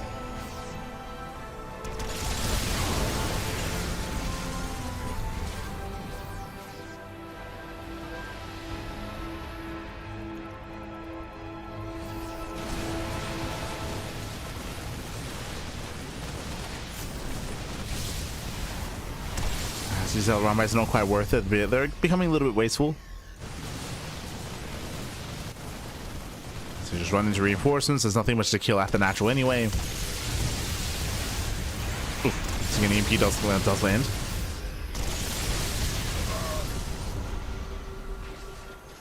EMPs are landing. ShoWTimE gets thrown away. How many Vikings? Still only a low Viking out of 5. And now we can kill the expansion. Yep, CC doesn't get targeted. Nice Storm and the Liberators. We have more Storms coming in. Jesus, and GG. GG gets called. Storms, they blanket the army, and ShoWTimE, he will take game number 1. Ooh, he'll take a lead in the series. So GG. GG, well played. You can see towards the end there that BabyMarine, he ran out of steam, he ran out of money. Again, he was denied that 5th base and he still could not saturate it. But there were some really nice moments though. Some really nice moments for ShoWTimE. Sorry, for BabyMarine, I meant to say some really nice moments. Him claiming the 4th base, claiming the 5th base as well, being able to land those EMPs and catching up the army. Unfortunately, BabyMarine, he never quite hit critical mass of Vikings. Like his Viking count, I don't think ever exceeded 6. I think 6 was his cap at any moment, and alas, lack of Vikings, never quite was able to overwhelm the SkyToss army, but he did come close a couple of times. Like it was still a very kind of intense couple of moments battling on the right hand side. If he was able to take a slightly better fight and take the forward expansion, then maybe we see a different game. But GG, well played. Much more intense back and forth there out of BabyMarine and ShoWTimE, as ShoWTimE takes the lead, and now we get ready for game number 2. Going to be loading into Mothership, another one of these larger maps. Oh boy, we know where this is headed. This is going to be a little bit different though. We spoke a little bit earlier about how specifically on the Old Republic it is difficult to maintain your 4th and 5th base, and we saw that eventually they were taken, but even then, like the 4th and 5th base, it took a lot for BabyMarine to fight for them, right? He had to fight real hard for those bases before eventually taking them, but even then, like, he did lose a lot in the process. Loading into Mothership, the issue here is how spread out the bases are. We'll get there. Spawning in the bottom side of Mothership, we have the German Protoss player. We have the red Protoss representing Sentinels, leading the series 1-0. It is ShoWTimE. And spawning in the top right hand corner, we have his opponent. We have the Italian Terran player. We have the blue Terran for Streamer Zone. It is BabyMarine. Here we go, and welcome to Mothership, a 3-player spawn map. Now, coming into this map, your initial, I want to say 5 base setup, your natural, your linear third base, your triangular third base, and your center base are relatively easy to maintain in the late game, right? They're relatively close together. You can rotate back and forth. Like, this should be fine, your 5 bases. Getting anywhere past that, though, is very difficult. Whether you expand to, I mean, you have to expand to another corner, essentially. You have to expand to another corner of the map that is Mothership. And again, you spread yourself very, very thin in the process. It is very common in TvP to see a situation where the Terran player is on these 5 bases and they're stuck on 5 bases, and the Protoss takes every other expansion on the map. You saw that last game on the Old Republic. BabyMarine, he had opportunities to get a 6th base, to get a 7th base. Like, there was a 6th and 7th within reach of his army where he could expand to, that ShoWTimE wasn't able to take himself. Here, I would say it is easier for whoever has map control, I should mention it like that, whoever has map control to take those fringe bases and to deny them from the Terran.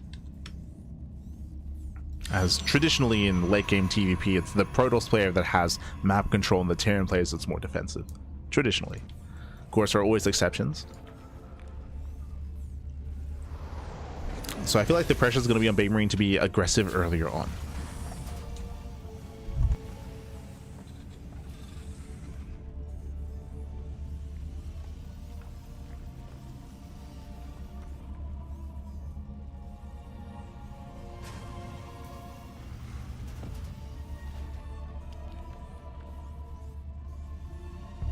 But here we go. Let's go. But now they're double gas open out of BabyMarine, going for a faster factory, delayed CC. Already a bit of a different start here. If you remember, last game BabyMarine did go for an economic start, this time a more tech heavy start instead. So already does mix things up. As a reminder, last game ShoWTimE did go for a greedier build, which is one of the reasons why he was able to have a much more comfortable mid game. Now the Reactor, the Reaper, Hellion. Okay, so a bit of a stronger commitment here for BabyMarine. Be more aggressive earlier on. From here, we'll see if we can get into a mineral line. We'll see if he can roast up some probes.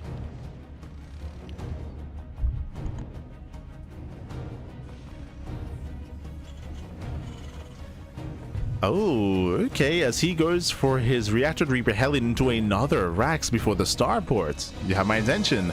Very aggressive opener here by BabyMarine. Jumping on forward, trying to catch on one of the Stalkers. So far, nice control.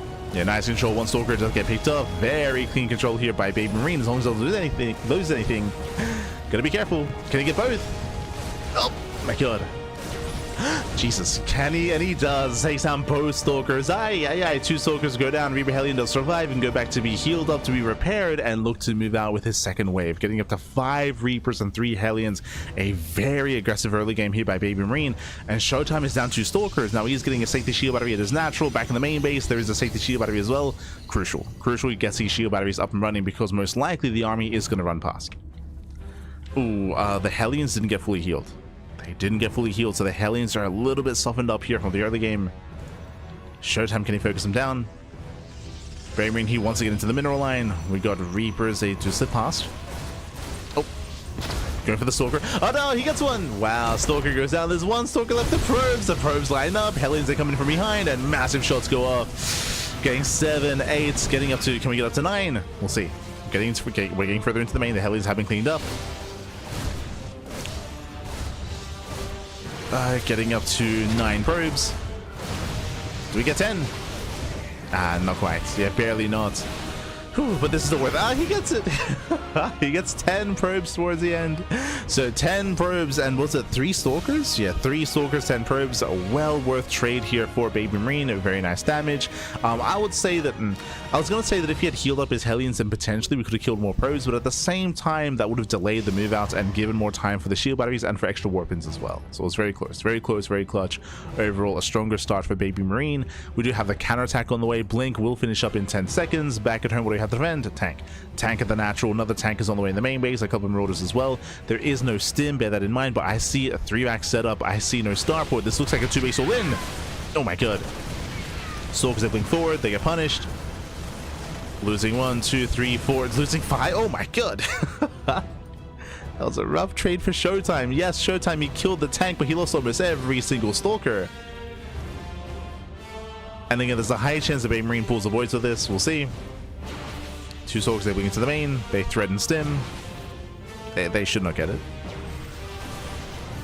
Oh, the army comes in for the army coming in from behind, catches the 2 stalkers. BabyMarine, calm down, baby, calm down. He's crazy. Because of the lead and because of so many stalkers going down, I'm not opposed to him pulling the boys here, but he's going for the GG. GG.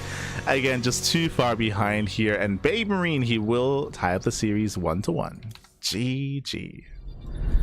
Whew. GG, well played. Again, like BabyMarine, he was miles ahead. That's why I wouldn't be opposed to him pulling the boys there. He was able to cripple the economy, shut down the main army as well. Too many losses too early on for ShoWTimE.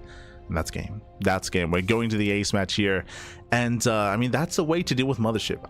If you recall, I was concerned about the late game ramifications of Mothership in TVP and how worrisome that is and how difficult it would be for BabyMarine. And we wanted something more aggressive. We got it. we got it, man. We got it. So GG, well played. With that, we're tied up and we're going to the ace match. Let's go. Let us go. As literally everything that could have gone well for BabyMarine went well for BabyMarine in game 2. That was insane. you couldn't have asked for a better game. But spawning in the bottom hand corner of Tourmaline, we have the German Protoss player, the German Protoss, the red Protoss, representing Sentinels, being forced into the ace match. Can he bring it back? It is a ShoWTimE. And spawning in the top right hand corner, we have his opponents. We have the Italian Terran player, we have the blue Terran for Streamer Zone. It is BabyMarine.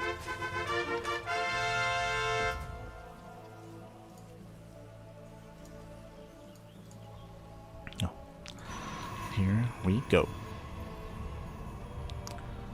So we're getting to the ace match here. It all ends here. It all ends on Tourmaline. Again, Tourmaline is a very small map with an apple. Short resistance by ground. Aggression is favored. And we're expecting aggression out of our Terran player. Now, I don't expect to see the same builds. Commitment into Reaper Hellion, again, would be difficult to pull off. How do you counter something like that? One, you don't lose your first 2 Stalkers. But 2, you can have some SimCity back at home at your natural. You can limit the movements that Hellions have between your bases. Keep up with the Reapers and have a stronger defense. And already we see BabyMarine opening up economically. Racks expand. Remember, last game it was a double gas opener. That is why we saw such a big investment into Reaper Hellion in the last game. This time we're going for something more economic. We're calming down. Oh, as BabyMarine, he even just skips the Reaper. Just skips it entirely. No SCV Scout, no Reaper Scout. A very greedy opener here by BabyMarine. Much greedier, even going for the high ground CC. Okay. Greedy opener into a safe follow-up to make sure it doesn't get abused, to make sure it doesn't get punished. Now, ShoWTimE at least confirms the CC, so ShoWTimE, even though he didn't see whether or not a gas was being taken, because of the timing of the command center, he knows. So he knows it's economic, he knows he can be greedy as a response, and he can cut some corners and doesn't have to be as defensive.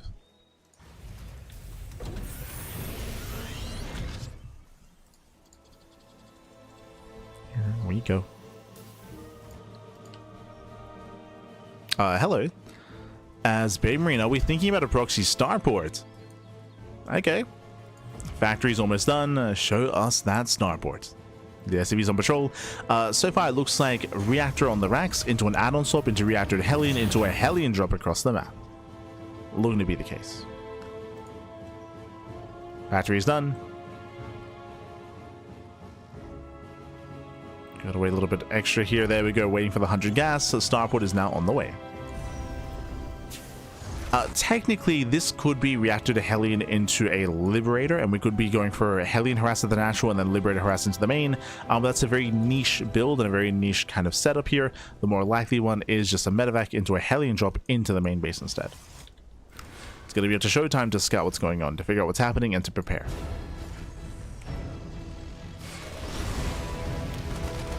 And that's what the Hellions did scout the reactor. True. So he's aware about the reactor to Hellion. Okay, so where behind this he was setting up his SimCity, setting up his wall.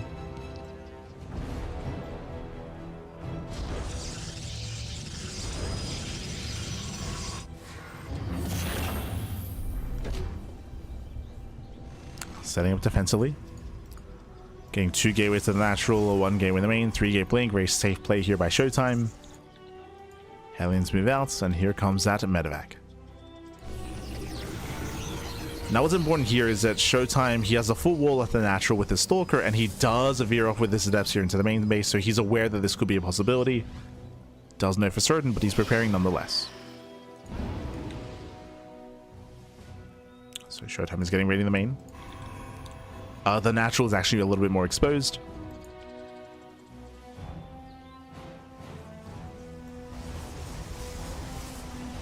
Gonna be jumping in. It doesn't load, does go for the dive. He dives into the mineral line, he can one-shot probes, he can and he will. It's gonna be 4 probes going down, getting up to 6. And nicely done. 6 probes go down. No, the medevac is gonna fall though. Massive pickoff. Ooh, and that's gonna be 4 Hellions and a medevac for 6 workers. Not the best trade here for BabyMarine. Almost a 1-to-1 trade. If he didn't lose the medevac, I think it'd be okay, but yeah, some enough losses there. Bearing in mind the starport now can't make anything, is floating back home. It's also another factor. And ShoWTimE has gained map control. Again, if the medevac survived, this move out wouldn't be possible. Like, these stalkers would have to stay back at home to deal with the medevac, to deal with the drop. But now he's free to move out. Ooh, the starport forced to land just to make something. Another medevac is on the way. ShoWTimE can dive into the main base. There's one tank, sorry, the boat tank's on the low ground. Uh-oh. Yeah, BabyMarine, the main base is completely exposed. Another tank covering the production, but not the mineral line. SCVs are going down. Yeah, so because they pull away and catching more workers. 5, 6. Getting up to 7. Yeah, 7 SCVs going down. Tanks are still too far back. Oh, God.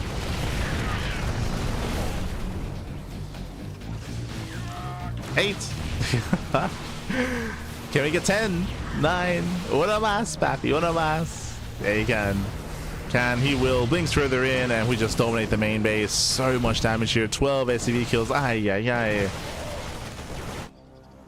You want rallying towards the natural. This is critical damage. Quickly becoming game-ending damage. Oh, God, is he still not done? Finally, soldiers are going down. Finally, this is being dealt with. Armor gets forced out. At the same time, Stalker with does run into the natural. But that is 16 dead SCVs, 16 workers, a full mineral line with the workers go down. And BabyMarine, he's hurting. He's all in. Yeah, trying to macro out of this is not going to work out well for him. He throws down a 3rd CC. He's crazy. Okay, 3rd CC. 3rd CC gets thrown. There we go. The boys are being pulled. What's the point of the 3rd CC? I don't know. Why not? Send it, papi, send it. I mean, BabyMarine doesn't have the production to spend his money anyway. Yo, we gotta decide what's going on. Boys are on the way at the same time. Zelta catch reinforcements. They're coming from behind. Again, just a last-ditch Hail Mary play here for BabyMarine.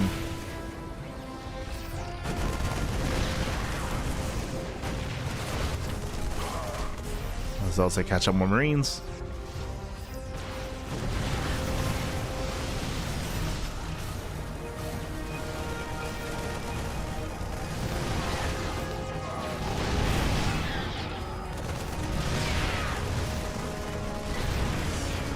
Yeah, they catch up more Marines. 17 SCVs, they go down at home, and GG gets called. The all-in fails, and ShoWTimE, you'll take the series 2-1, taking down BabyMarine. GG. GG, well played. A very chaotic back and forth series is what I will say. Game 1, we had a longer back and forth, which could have gone either way, to be honest. We had a much longer late game back and forth by ShoWTimE and BabyMarine.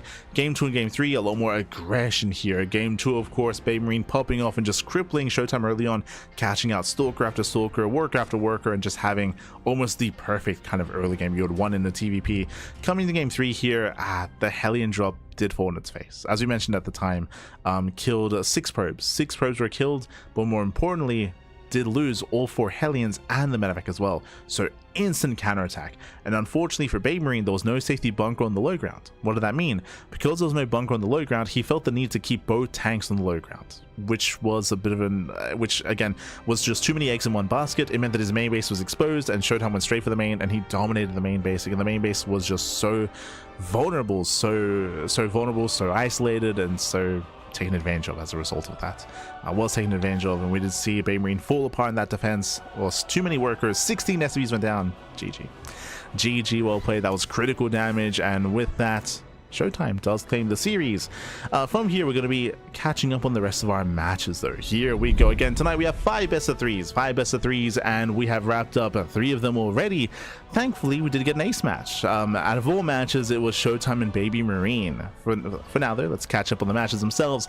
We had a crazy short series between Reynor and Trigger. Very impressive one at that, might I add. As Trigger did take down Reynor 2-0 at the beginning of the group. We then had SKillous. SKillous took down BabyMarine 2-0. And we had ShoWTimE and BabyMarine going toe-to-toe and going all the way to the ace match with a much more chaotic back and forth going in ShoWTimE's favor. GG. GG, well played. With that, we have 2 matches left here tonight. We have Reynor versus BabyMarine. We have a battle of the brothers, papi. Oh, yeah. Los hermanos. Los hermanitos, papi. They're going to be facing off up next in a ZVT. And then we will end the broadcast with ShoWTimE versus Trigger in a PvP. We will get there. Just catching up. Thought this guy was Italian, not German. Who? ShoWTimE is German, if you were unfamiliar. BabyMarine is Italian. Maybe I said the wrong name. But there we go.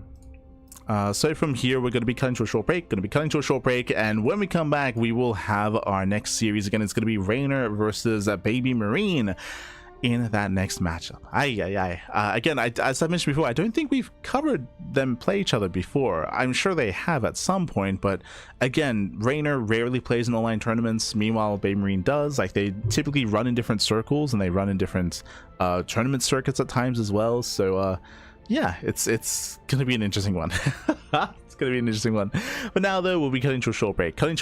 When we come back, we'll have our next series. We'll have the remainder of the broadcast. See you soon after the break. Oh.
Welcome back, everyone. Welcome back to the HomeStory Cup 28 Group Stage Group D broadcast. We are returning with the second half of the broadcast. We already wrapped up with 3 matches. We have 2 more left ahead of us here. Bearing in mind as well, this is only part 1. We'll be back tomorrow with the second half of our coverage of Group D. There's just a lot of matches, a lot of games to delve into. We'll get there. We will get there. For now, though, we do have some Italian on Italian action here. A bit of a brotherly battle. Let's go. Los Hermanos are going to be facing off here in a TVZ. BabyMarine versus Reynor. Let's go. I also wanted to quickly actually check here. Hold on. I'm curious. I'm curious the history between these two. I mentioned earlier, but I can't imagine they played often, just because, again, they run in different circles, they play in different tournaments, they run in different scenes. So I'm curious what kind of competitive history there is between the two. I'll look into it. For now, they're spawning in the bottom right hand corner. Oh, Winter Madness, we have the Italian Terran player. We have the red Terran representing Streamer Zone. It is BabyMarine. And spawning in the top left hand corner, we have as opponent, we have the blue Zerg player, the Italian Zerg representing Basilisk. It is Reynor. Here we go, and quickly just checking up on these two. Un momento. As I look up the history between the two of them. Okay, they played back in 2016. Played back in 2016. They played back once in 2016, once in 2018, twice in 2021. So there was a couple of year gap that they did not play against each other at all. Once in 2022. They played a couple of times in 2023. It looks like they had a big Rainbow show match actually, and they played in HomeStory Cup. So they played a couple of times. They played a couple of times here and there throughout the history of the game. This is the first time they're playing this year. Fun fact, they did not play at all last year. 2025, they never played. 2024, they played twice. Like, again, like a handful of times each year, maybe once or twice a year is what we expect. Last year, 0 times. But if you're curious about the win rates, shouldn't be surprised, to be honest. But Reynor has won every single time. Reynor, he has 100% win rate. I mean, that's your role, right? Is the big brother. True. So Reynor, he has won every single time.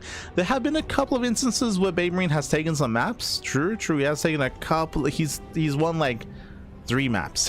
in the history of competitive play, he's won 3 maps. Can we add more to that, though? Can we add more? I'm ready for it.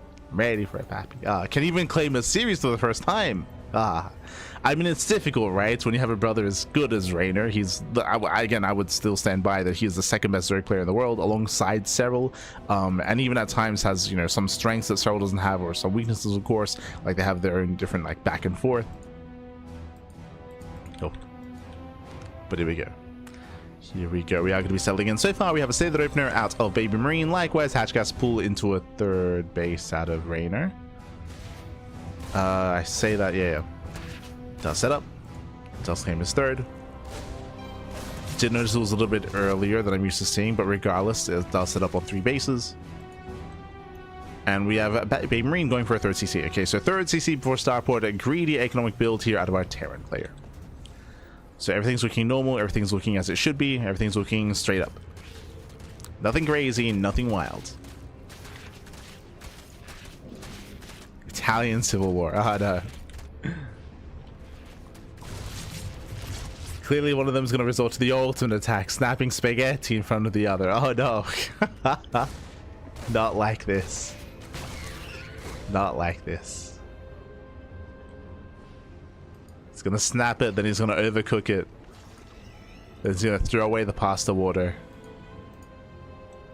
It's going to be sacrilege. No.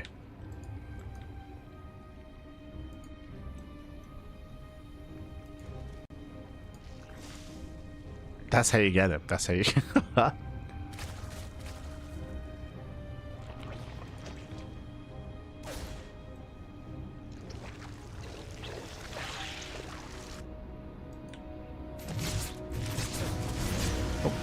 BabyMarine does break in.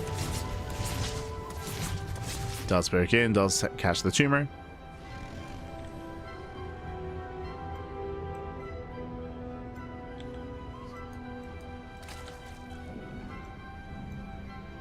Okay, nothing crazy yet. Oh, hello. We have a very interesting follow-up here. Yo, he's been on Reddit.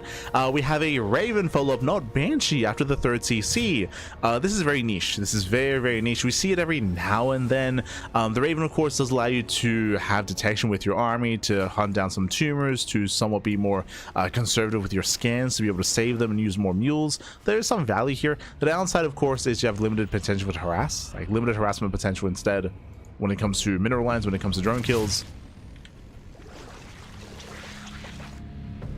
And we'll see if the Raven can pay for itself.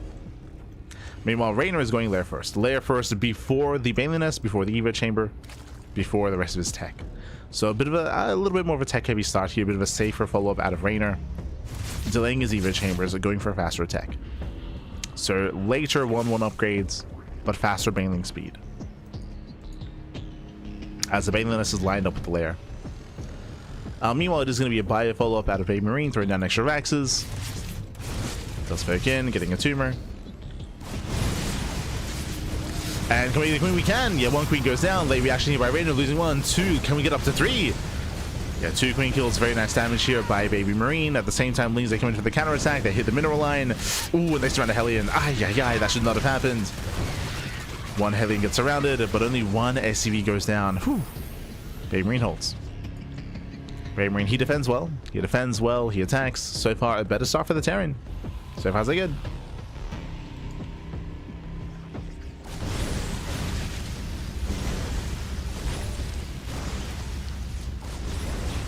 So far, so good. And this is going to rotate over. Ooh, the Raven does take a lot of hits. Does take a lot of damage. Can we get another queen? We can. Another queen goes down. It's a 3rd queen. 3rd queen kill. Nicely done that of our Terran. And behind this again, 1-1 upgrades are on the way. Bailing Nest is done. Getting into later bailing speed, but now just starting.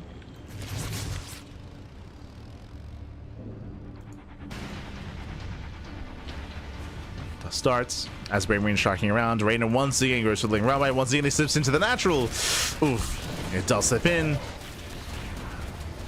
Catching a Marine, getting into the middle line, and this time SCVs are going down. Yeah, this time Reynor is getting damage. 4 SCV kills. Collapsing on the Marines, forcing friendly fire. Oof. They're catching out more fire. 6 SCVs. And 3 Marines. 5 Marines even. 5 Marines go down. So overall, better counterattack here. Reynor, he's stabilizing. Did lose a lot of queens back at home, true. A lot of queens did go down, but Reynor, he's now able to drone up to 80. Droning up to 80 workers, taking a 5th base. And now can embrace his Ling Bane. Now the question becomes, Reynor, he's been very fond in this matchup, going Ling Bane into Ultra and skipping Bane, even skipping Banelings and skipping Roaches, of course, and rushing into Ultra Tech. We'll see if that's the goal here. I'm assuming that is the goal because I still don't see a Hydrogen. And there it is, Infestation Bit. That's for the Hive, that's for the Ultras. So Reynor, he's on the way. Ideally, he gets away with making a minimal Banelings to preserve his gas for that Ultra Tech. As Lings are coming for the surround. Yeah, they lock down the Hellion. They lock down the Hellions. They get a full surround. A nice catch here from Reynor. A very nice catch. And again, he's morphed in 0 Banelings. Does he get away with it? Marines, they come in. There we go. 5 Banelings are now morphing in. Nice position here by BabyMarine. Trades well. Trades well.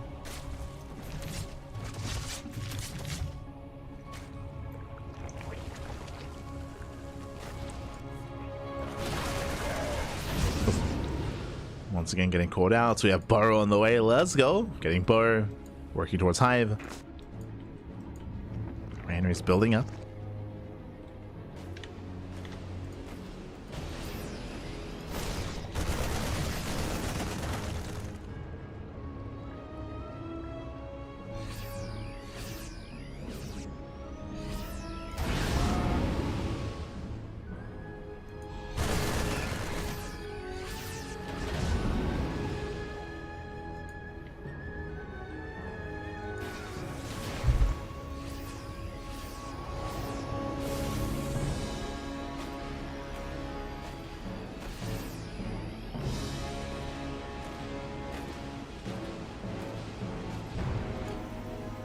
And Ramirez did a settling BabyMarine, he's maxing out. He did actually opt to go for the Hydra Den, so never mind. Threw down a Den, dipping into some Hydra production. Hive is on the way, but now it's not as clear that he's working towards Ultras. Now he does have access to Lurker tech if need be. So he can switch to Lurkers. We'll keep an eye on Reynor. And initially, BabyMarine, he was doing well for himself, catching Queens, 9 creep, kept trading well for himself, but the game was slowed down a little bit. Reynor, he's regained map control. He was able to strip that away from his opponents, from his brother.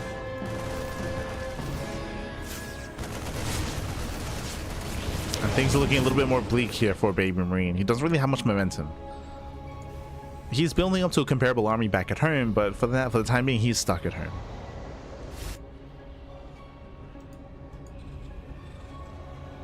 Waiting for Reynor to push into him instead. Hive is done. We're still waiting for the Hive tech. As here come the Bailings. Reynor's maxed.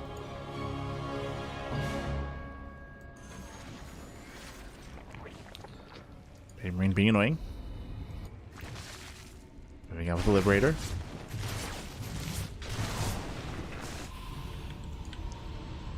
Tells me that we have one Viper on the way. BabyMarine, as he pushes, we do see Reynor pushing towards the natural. It does roll in. Breaks into the natural.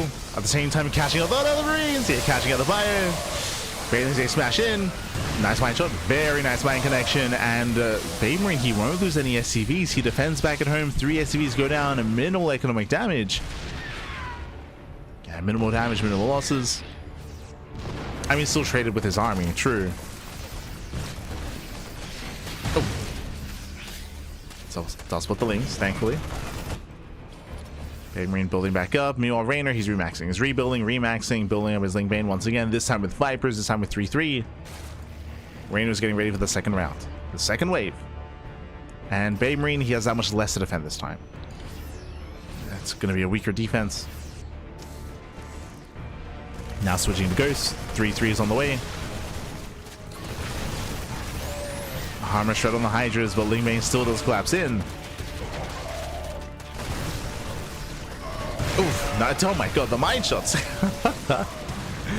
The mine shots have been on point. Oh god, but there's not enough fire, not enough Marines. GG gets called as BabyMarine is broken, and Reynor, he will take game number 1. GG. Whew. GG, well played. Reynor does take a lead in the series. Again, BabyMarine, he had a decent start. I would say that the early game was actually in favor of the Terran, was trading well, was achieving damage, of course, but eventually he lost momentum, he lost map control. ZVT, especially when you play this by a heavy style, is very momentum based. To be able to keep the pressure up, to keep the pressure on, denying creep, threatening bases, getting into mineral lines, and keeping that pressure up. Once you lose that pressure, once you lose that momentum, then the Zerg player just snowballs out of control, especially a player of the caliber of Reynor. And we saw that happen. Once BabyMarine, once he lost his Hellions in the center, once he lost his drop on the right hand side, then he was just kind of stuck at home, and that allowed Reynor to max out. Allowed him to max out, build up. GG. GG, well played. With that, Reynor takes a lead, and now we're going to be loading into game number 2. Going to be loading into 10,000 feet. A much smaller map. The map will this time, aggression is going to be more favored, and we'll see who is going to be the aggressor. As spawning in the bottom right hand corner of 10,000 feet, we have the Italian Terran player. We have the red Terran representing Streamer Zone. It is BabyMarine. And spawning in the top left-hand corner, we have the Italian Zerg player, the blue Zerg, representing Basilisk. It is Reynor. The big brother. It feels so weird saying that Reynor's the bigger brother. Like it's I can't imagine. Can't imagine Reynor having authority over anyone. Like oh god. Poor BabyMarine. Getting bullied by his brother. Not like this. But here we go. We do open up in a very different way. This time we have a low grounded 2x Reaper set up here out of our Terran player, a much more aggressive opener, and it does make sense. Is lined up with the map itself with 10,000 feet. So 2x Reaper out of our Terran. With this, the goal would be to deny the expansion, to delay the third base, to contain the Zerg player on 2 bases, and to disrupt the opener, disrupt the build. Bearing in mind, this is not a 2-base all-in. It's not an all-in. There are more aggressive variations by throwing down a third Rax further back in the main base and going 3 Rax Reaper, for example. But for now, it's just 2.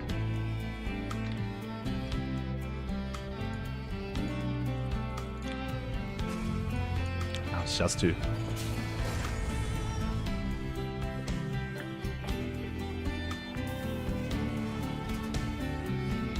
Reapers are on the way. The Overlord will confirm. I will confirm at least 2 Raxes. It is not uncommon for this Overlord to actually patrol or to re-rally over and make its way into the main to get further scouting.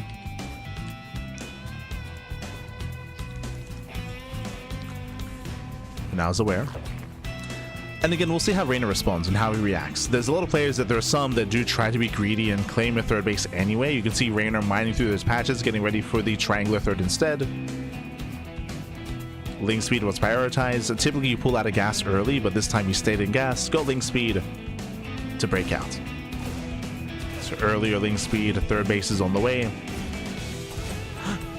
Oh my god. This Reynor does hold on to the drone. I'll save the worker. And BabyMarine is already switching to Marine production. Yeah, so 3 Reapers. Triple Reaper into Marines. And this means that BabyMarine, he cannot cancel the third. Yeah, the third base will not be cancelled. This opener here, it's falling on its face. Like, ideally you want to disrupt the economy at least and delay the third, but Reynor's third base is safe. You can see he's checking. BabyMarine does check for the third location. You want a piece of me, boy? He hasn't seen the mineral patches, but he does now. No. It doesn't quite confirm. That is concerning. Catching out the tumor though. Tumor goes down. We do have the follow-up here. BabyMarine switching into its factory. Getting ready for a 2-1-1. Once again, BabyMarine checking for the third base.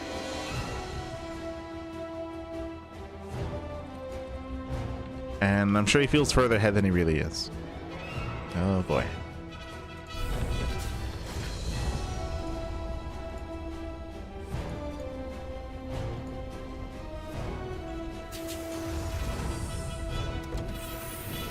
Older siblings bullying young ones, just a trial of fire so they get tough for the real world or something. BabyMarine is going to be very tough. Very tough. As he's going for a 2-on-1 Hellbat push. Okay. Going for the Hellbat follow-up. Very committed here on 2 bases.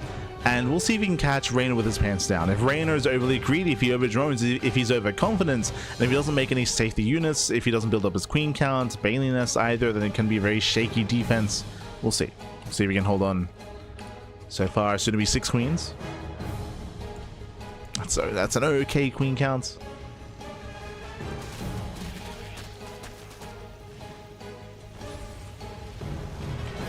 Struggling pokes in. Spots Hellions. That is a bit of a tell. Typically, you'd expect the reactor to be on the racks, not on the factory. True. So that is a tell already.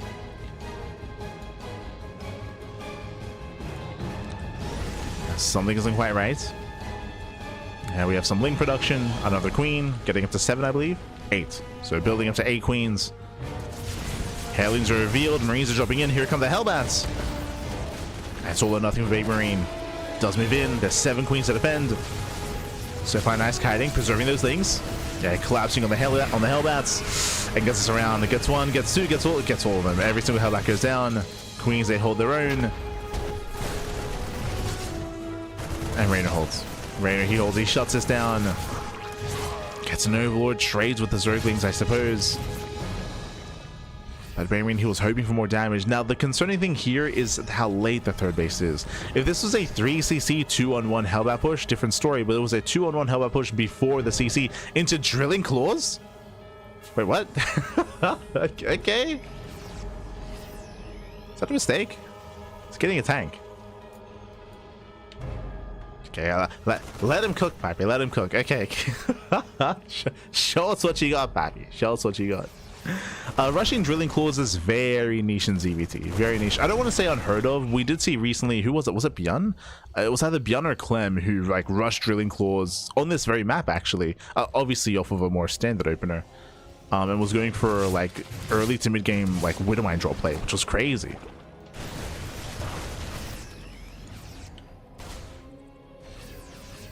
Was that like Clem versus Reynor recently? Was that I did? Again, I think it was Clem. Happened over the past like 2 weeks. Assuming that's what we're seeing here.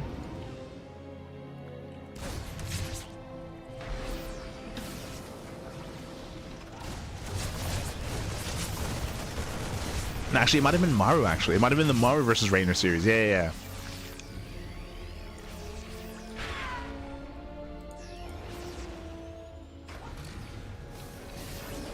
As Drilling Claws is finishing. But we have 0 Widow Mines.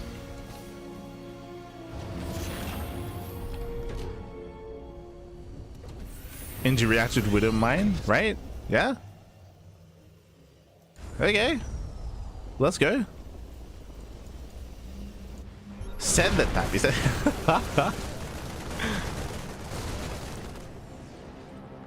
Yeah, Widow Mines are waddling in. It just feels a little bit disjointed because there was no Widow Mine production alongside it, but this might just catch Reynor off guard.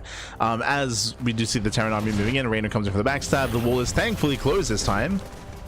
Closed off the wall, but the third CC, no! The third base is exposed. SCVs are going down. At the same time, Marines, they do stem in. And reinforcements, they race back home. Lings game with this around. They catch out some of the army. Oof. Punishing the Marines. And Queens are just buying time. They're just buying time back at home. They force a pickup. Reynor, he defends. He attacks. Oof. They force some friendly fire.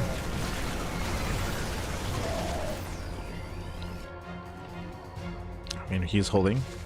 We have brought this up in the past, but this position can be abused. Tanks are within range of the mineral line.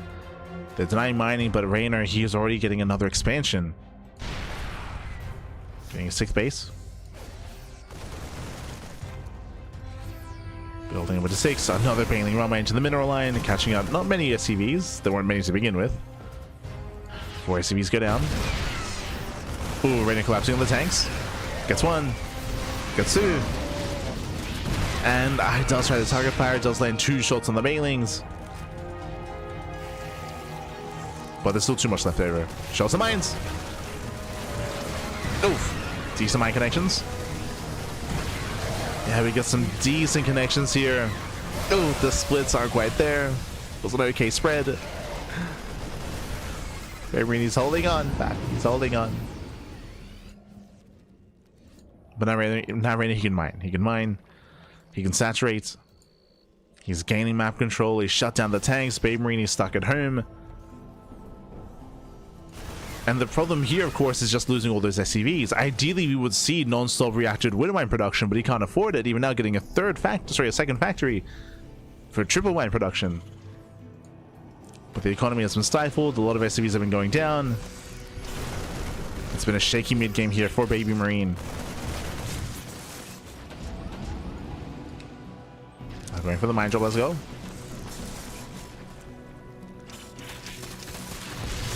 Trips in.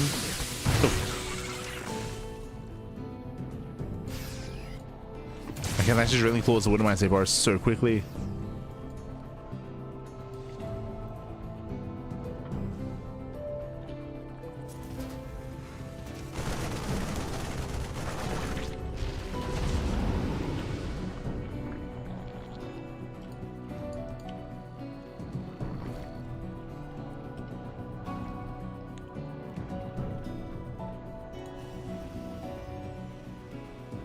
again, we'll see if BabyMarine can try to alleviate that pressure. Yeah. Can he alleviate? Runs into Reynor. Runs into the main army. Oh, God. Forced to pick up. Reynor shuts down the drops. And Reynor's about to max out. He's about to max out on pure Ling Bane. There's no more finesse behind this. There's no Hydroden. Oh, no, sorry. There is a Hydroden. There's just no Hydras. But this is it in. Infestation bits. We're ready for Hive Tech. It's just, again, 108 Lings. Baneling's now morphing in.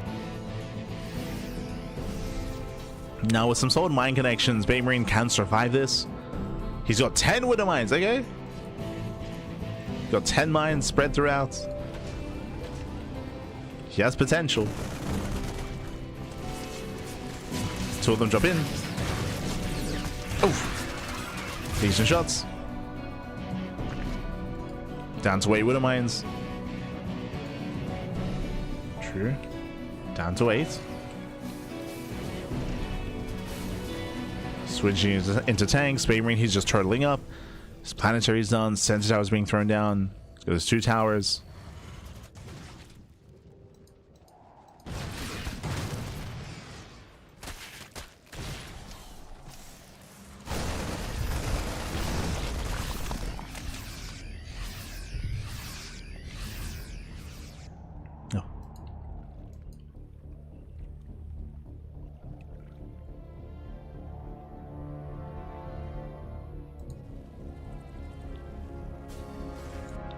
And I will say that it feels like Reynor's been a little bit passive here. I mean, we've said it before. We've said in games past, even in this broadcast, the 4 base setup on 10,000 feet is very secure. It's very, very secure. The bases are very centralized, very condensed, so it's easier to have your army in position. So breaking a 4 basing player is very difficult here on this map. So we needed to have teched up earlier than this. A Hive is now on the way and it's going to finish. From here we can get into Ultras or into Broodlords, into Aspire. Into something more efficient to try to break the defenses. Nice catch. Catching the Marines.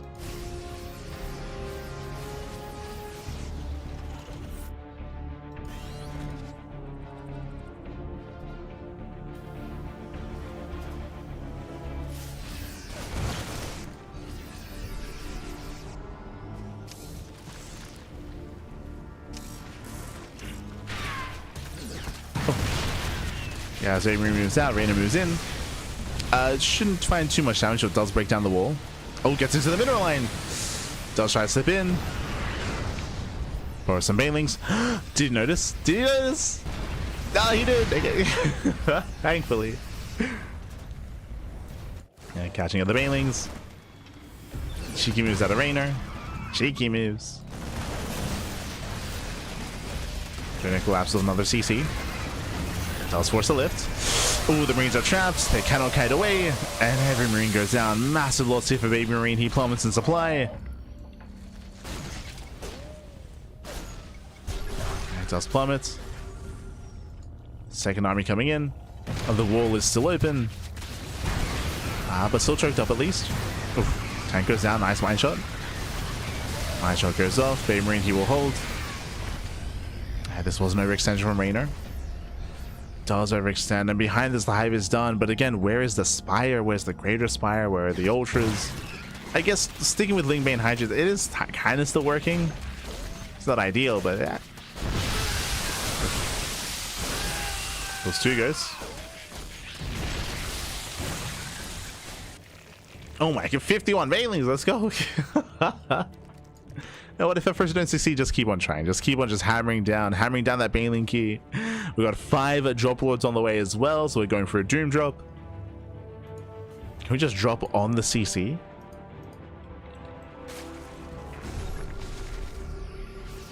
Yeah, if you let up a drop lord full of Banelings, can you just turn it into a massive scourge? Does that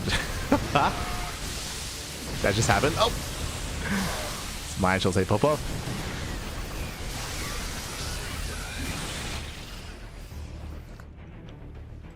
Here we go, loading up mass lings. Setting up for a drop into the main. Directly into the main base. Lord of the Lings. The two sensor towers. No. Not like this.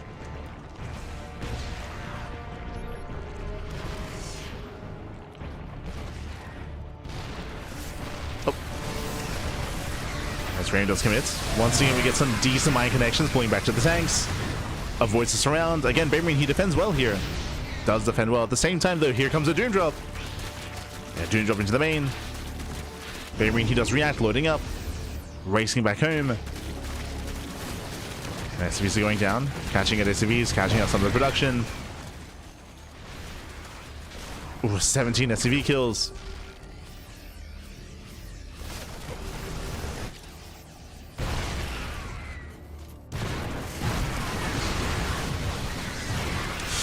Yeah, and this time he does collapse on the army. BabyMarine, he was inattentive.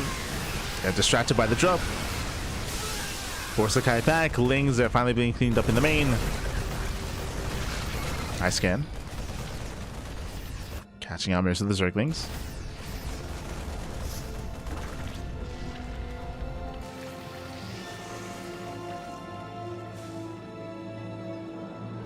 And Reynor, he still refuses to tech up. He just refuses. I will not make Broodlords. I'll not make Infestors. He's got a couple of Vipers on the way at least. That does help a little bit. But essentially, Reynor, he's just choosing to kind of brute force this. Just brute force this game. Staying on a lair tech army.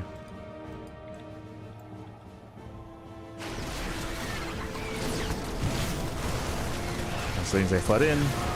Marines in position. The Lynx are still overwhelmed. Likewise, Banes, they take down the planetary. Not bad. And this ray finally goes down. Oof. Catching out to 19 SCVs. Lings are still the main base. Production's finally falling. There we go. Reynor, he's doing it. Supply blocking BabyMarine. Killing Raxes.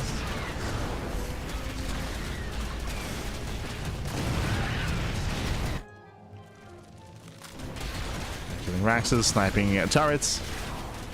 Creating an opening.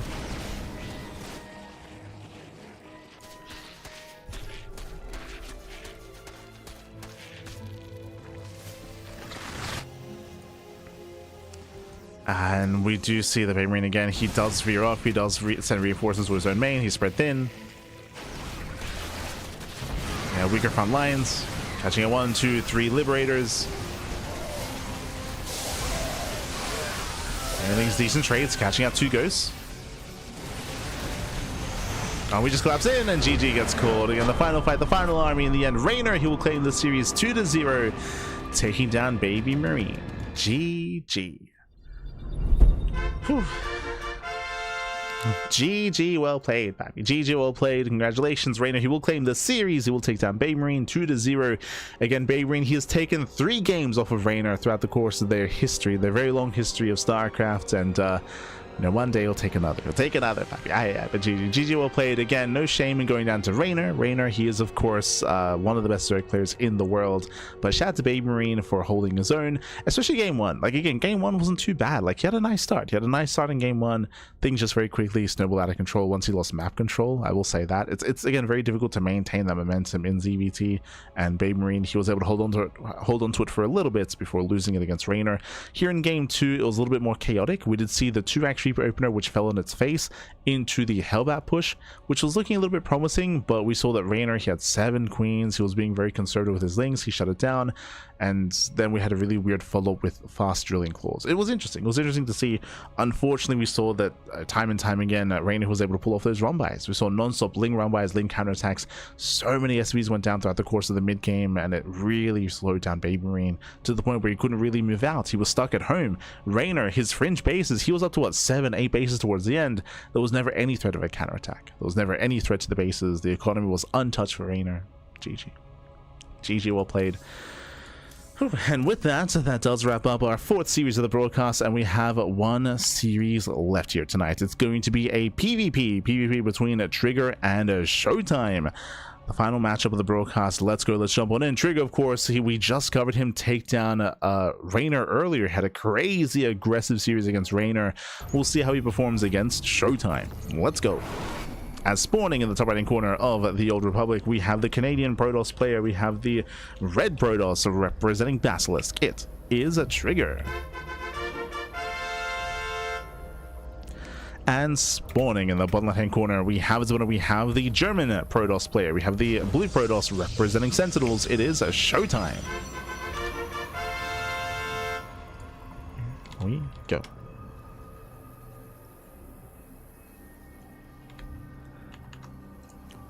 Here we go, as we are going to be setting up. So far we have our PvP, and again, Trigger, he has been popping up in this matchup as well. We did mention earlier that we've been seeing Trigger pop off against Classic, pop off against Max, and pop off against Hero.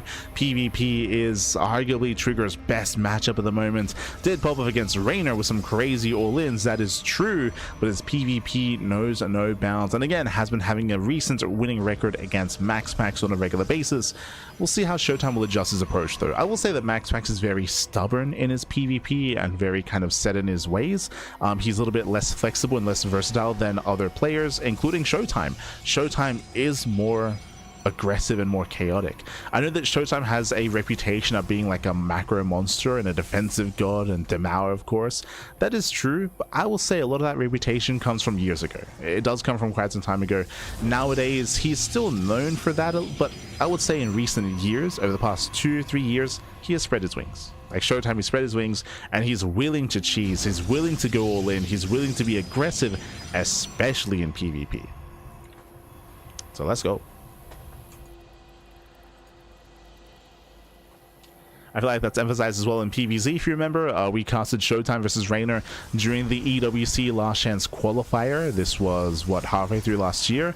And ShoWTimE went all the way to the ace match against Reynor, doing what? Doing nothing but Glaive Adepts. Like, we just saw non-stop Glaive Adept builds out of ShoWTimE, forcing Reynor to, I think it was like best of 7 or best of 5, but it went all the way to the ace match against Reynor in that qualifying match. It was crazy. But again, once again, just kind of reinforcing the willingness to be cheesy, to be aggressive, and to be more all in than in previous years, than say like 2020 or 2019 or 2018.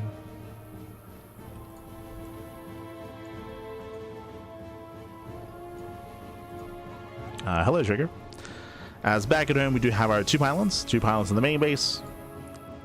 ShoWTimE does not go into the main, just checks the natural location, and Trigger, he does veer off towards the southern half of the map.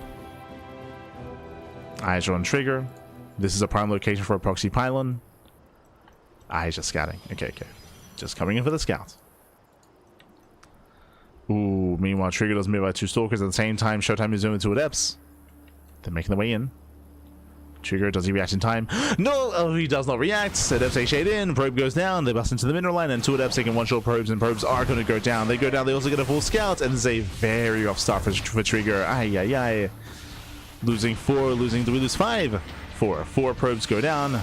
Massive pickoff. And ShoWTimE scouted the Stargate. Oof.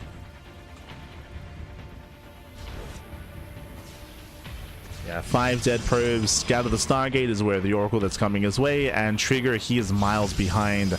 And do you see what I see? I see another gateway. Trigger, he's forced into a 1-base all-in. So 1-base all-in, it makes sense. Trigger, he's just too far behind. He's too far behind to macro out of this, so eyes are on Trigger. Oh, actually, sorry, he does expand after the 3rd gateway. Okay. You have my attention. Trigger does move out. He's moving out across the map. What's interesting here is that this base could have been a little bit faster if he didn't go for the gate, so I'm curious to see how hard Trigger does commit. Benign picks in, but there is a battery. The Oracle got into the main base. ShoWTimE went for his own Stargate, of course, and still committed into the main anyway. Trigger falling further behind. As Stalkers are in the main base of ShoWTimE, he does deflect, it does run away. Trigger does commit here with the natural, but he just does not have enough. And again, look at the worker disparity. 21 probes to 33 workers. Like, ShoWTimE, he's so far ahead.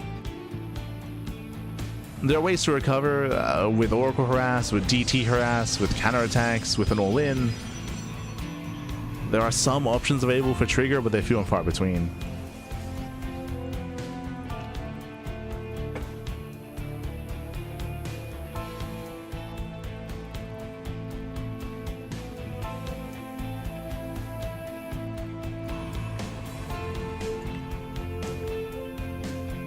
ShoWTimE setting up his own proxy. ShoWTimE should be aware that he's far ahead, and ShoWTimE has the option himself to go all in, right? He has the option. Probes at the third. Okay, does claim his third base.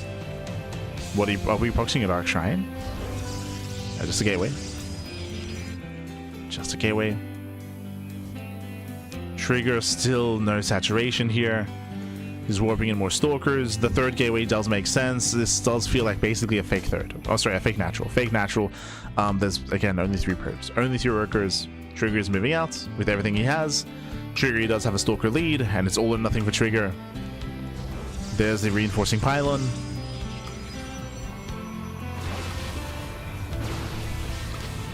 Does catch a stalker. The stasis though.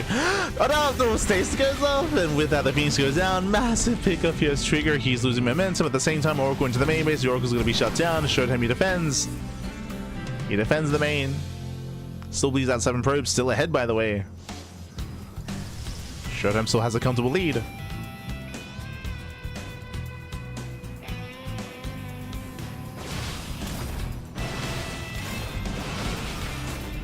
Still looking comfortable. Stalker counts are neck and neck, but we do have a battery here for ShoWTimE and faster reinforcements. At the same time, Oracle into the main. Remember, ShoWTimE has the third.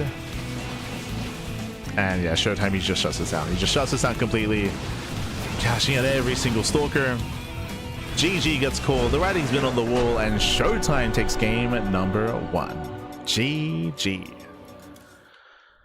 Whew. GG, well played. ShoWTimE does take a lead in the series. Again, a very shaky start for Trigger to not be able to wall off in time, to lose, was it 4 or 5 probes? It was 5 probes at the start of the game, 4 probes to the Adepts, and 1 across the map. That was a brutal start, followed of course by the full scout in the main base, by the Oracle harassing the main. Trigger, he lost what, 9 to 10 probes in the beginning, fell far behind and was forced into the all-in. Did expand, but as we saw, it was a fake out. It was basically a fake expansion, fake nexus. Trigger was completely all-in, but was so far behind. GG. And with that, ShoWTimE takes a lead. ShoWTimE does take a lead. Now we're going to be loading into game 2. Going to be loading into Title Citadel. We'll see if Trigger can bounce back. We'll see if ShoWTimE will take it from here. Let's go. Let us go.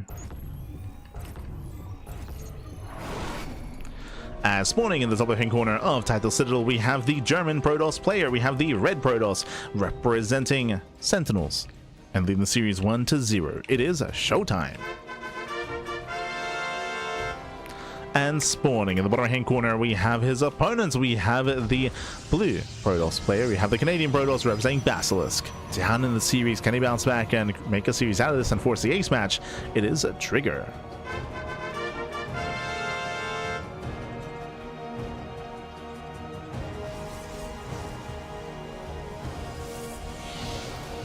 Here we go. Our players are opening up. We're settling it.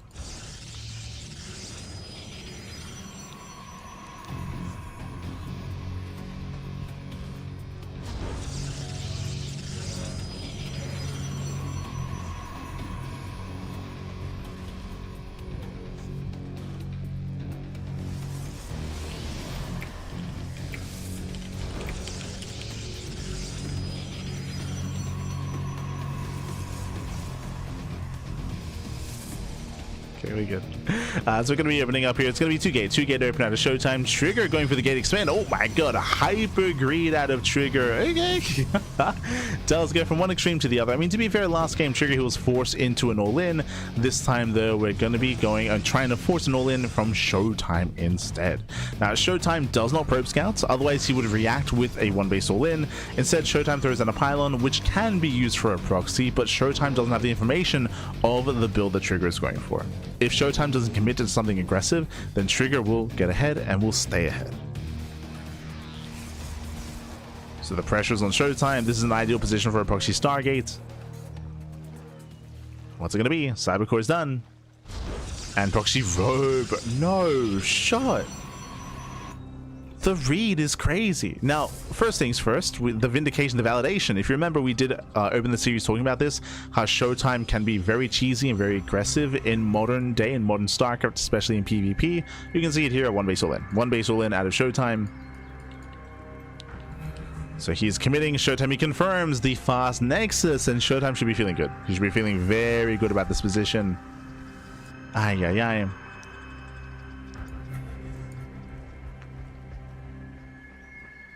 As he's set up to punish, and Trigger is set up to be greedy. Oh, God. Now, checking Trigger's vision, Trigger, he scouted the 2-gate opener. He saw that a pylon was missing. So Trigger, he has an idea what's going on. He's getting a safety battery. That will help. But ShoWTimE is going for the prism first. He can drop into the main. Deja vu. Perhaps this time they're denied. This time they're shut down. Trigger is holding his own. Perhaps they keep on coming.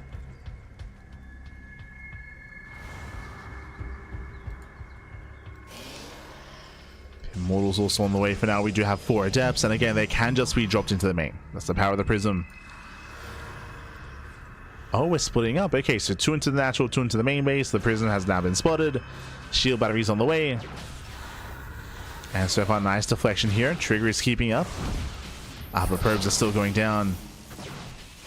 Adepts are a little bit late to get into the natural. Trigger, he has time to react. So again, a late kind of aggression here from ShoWTimE, but he still denies mining, still gets 3 probes. It's some damage. It could have been more. And now Trigger knows. Now, upon seeing the prism, now he knows it is going to be Proxy Robo. The Immortal has arrived. If Trigger is not careful, he will be force fielded. Again, the win condition here as ShoWTimE pushes in, something he can go for is a force field on the ramp. I'd have to say shade into the main. Uh-oh. He gets in. Yeah, he does get in. He's going for the mineral line. And does miss control. Yeah, it does miss click. Gets 2 probes. Shades back out. Joining up with another Immortal. Second Immortal's on the way. Again, ShoWTimE has to respect all those sentries. Does catch him out there. Oh no, he gets 1, 2, 3. Oh, Trigger here for extended. Trigger, he got caught instead. Ay, ay, ay. He's got 3 batteries, soon to be 4. It may not be enough though. Ah, no. Yeah, there's the final force fields. Immortals, they force their way in. Diving in the army despite all the batteries. With 2 Immortals, they don't care. They don't care about your batteries. Let's focus on the Stalkers one after the other. And again, Trigger, he's punished for his greed. He went for a gate expand, getting into a blind proxy robo. ShoWTimE with a build order win. Overwhelms the natural. Takes down all the pylons. GG gets called, and ShoWTimE will take the series 2-0, advancing on and taking down Trigger. GG. Whew. GG, well played. ShoWTimE will claim the series again. We saw one extreme to the other. I mean, I say that. Trigger in game 1, he was forced into a 1-base all-in after a very rough early game. Here in game 2, Trigger, he blindly went for a hyper greedy build, and ShoWTimE blindly went for the hard counter as he went Proxy Robo into a 1-base all-in. Again, the gamba was real for both players. That's PvP.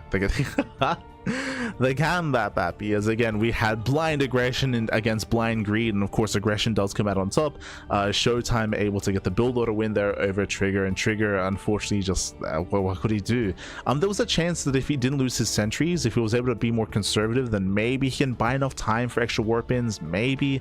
But even then, he's up against a 3rd Immortal was on the way. Like it's hard to see a world where he could have held, where he could have defended there. But GG, well played. ShoWTimE does claim the series, and with that, let's catch up on the bracket. Let's catch up on all of our matches here. I believe that does wrap up our 5 best of 3s tonight.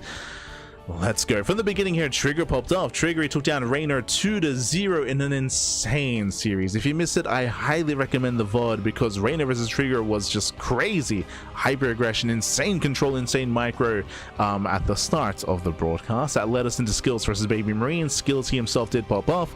Did have a very strong and very comfortable showing against BabyMarine. ShoWTimE versus BabyMarine, we had more of a back and forth. We did see some late game, and then we saw non-stop all-ins, and we saw non-stop aggression in game 2 and game 3, where we had that more shakier back and forth. We had Reynor versus BabyMarine, which again was more in favor of Reynor here. BabyMarine, he had a decent first half of game one. Like game one was a little bit more competitive between the two of them until things got heavily out of control. Game two, again, for the most part, after the early game, Reynor was able to gain control of the map and of the series. And the final match here, of course, Trigger versus ShoWTimE, a little bit shorter here, and just really rough early game, and even just rough choices from Trigger. Some of it just out of our control. It's the chance you take, of course, when you cut corners and when you gamble, and that goes for both Trigger and ShoWTimE, because they were both playing blindly. They were both going for extreme builds in their own way, and again, their gamble did go in favor of ShoWTimE. The GG. GG, well played with that. We are wrapping up for the time being. Now I say for the time being, this is only the first half of Group D. There are lots of matches that took place. It's round robin, of course, but next time we cover this, we'll be getting into Reynor versus SKillous, Reynor versus ShoWTimE, so Reynor versus the other two Protoss players in the group, and also Trigger versus BabyMarine. So we still have a couple of matches left over, and we'll be covering that tomorrow in tomorrow's broadcast. We are going to have the remainder of Group D. Quickly catching up with the schedule. Bam! As you can see here, this is Wednesday morning. We just wrapped up with our Wednesday morning broadcast, and we're going to be live in a couple of hours later on tonight with the Pondcast. That is going to be in around 7 hours. Yeah, around 7 hours time. We're going to be live with the Pondcast. That is our weekly talk show where we catch up with all things StarCraft. I know that there was a recent interview from the SC historian with Ducklings, who is ex-Storm Gaming. So there is some content to experience there. Actually, hold on. I can double check. What do we have this week?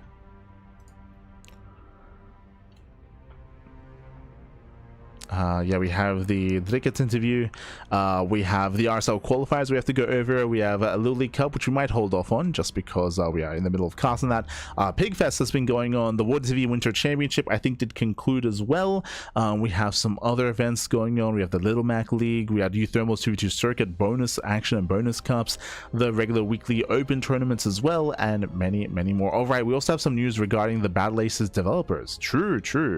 I actually missed that. But it looks like they're working on another game. That's so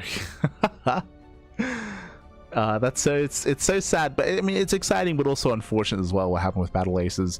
But it looks like the development team that worked on Battle Aces, they're now working on another new game, a new title, that is RTS as well, estimated for 2026. Oh, okay, interesting.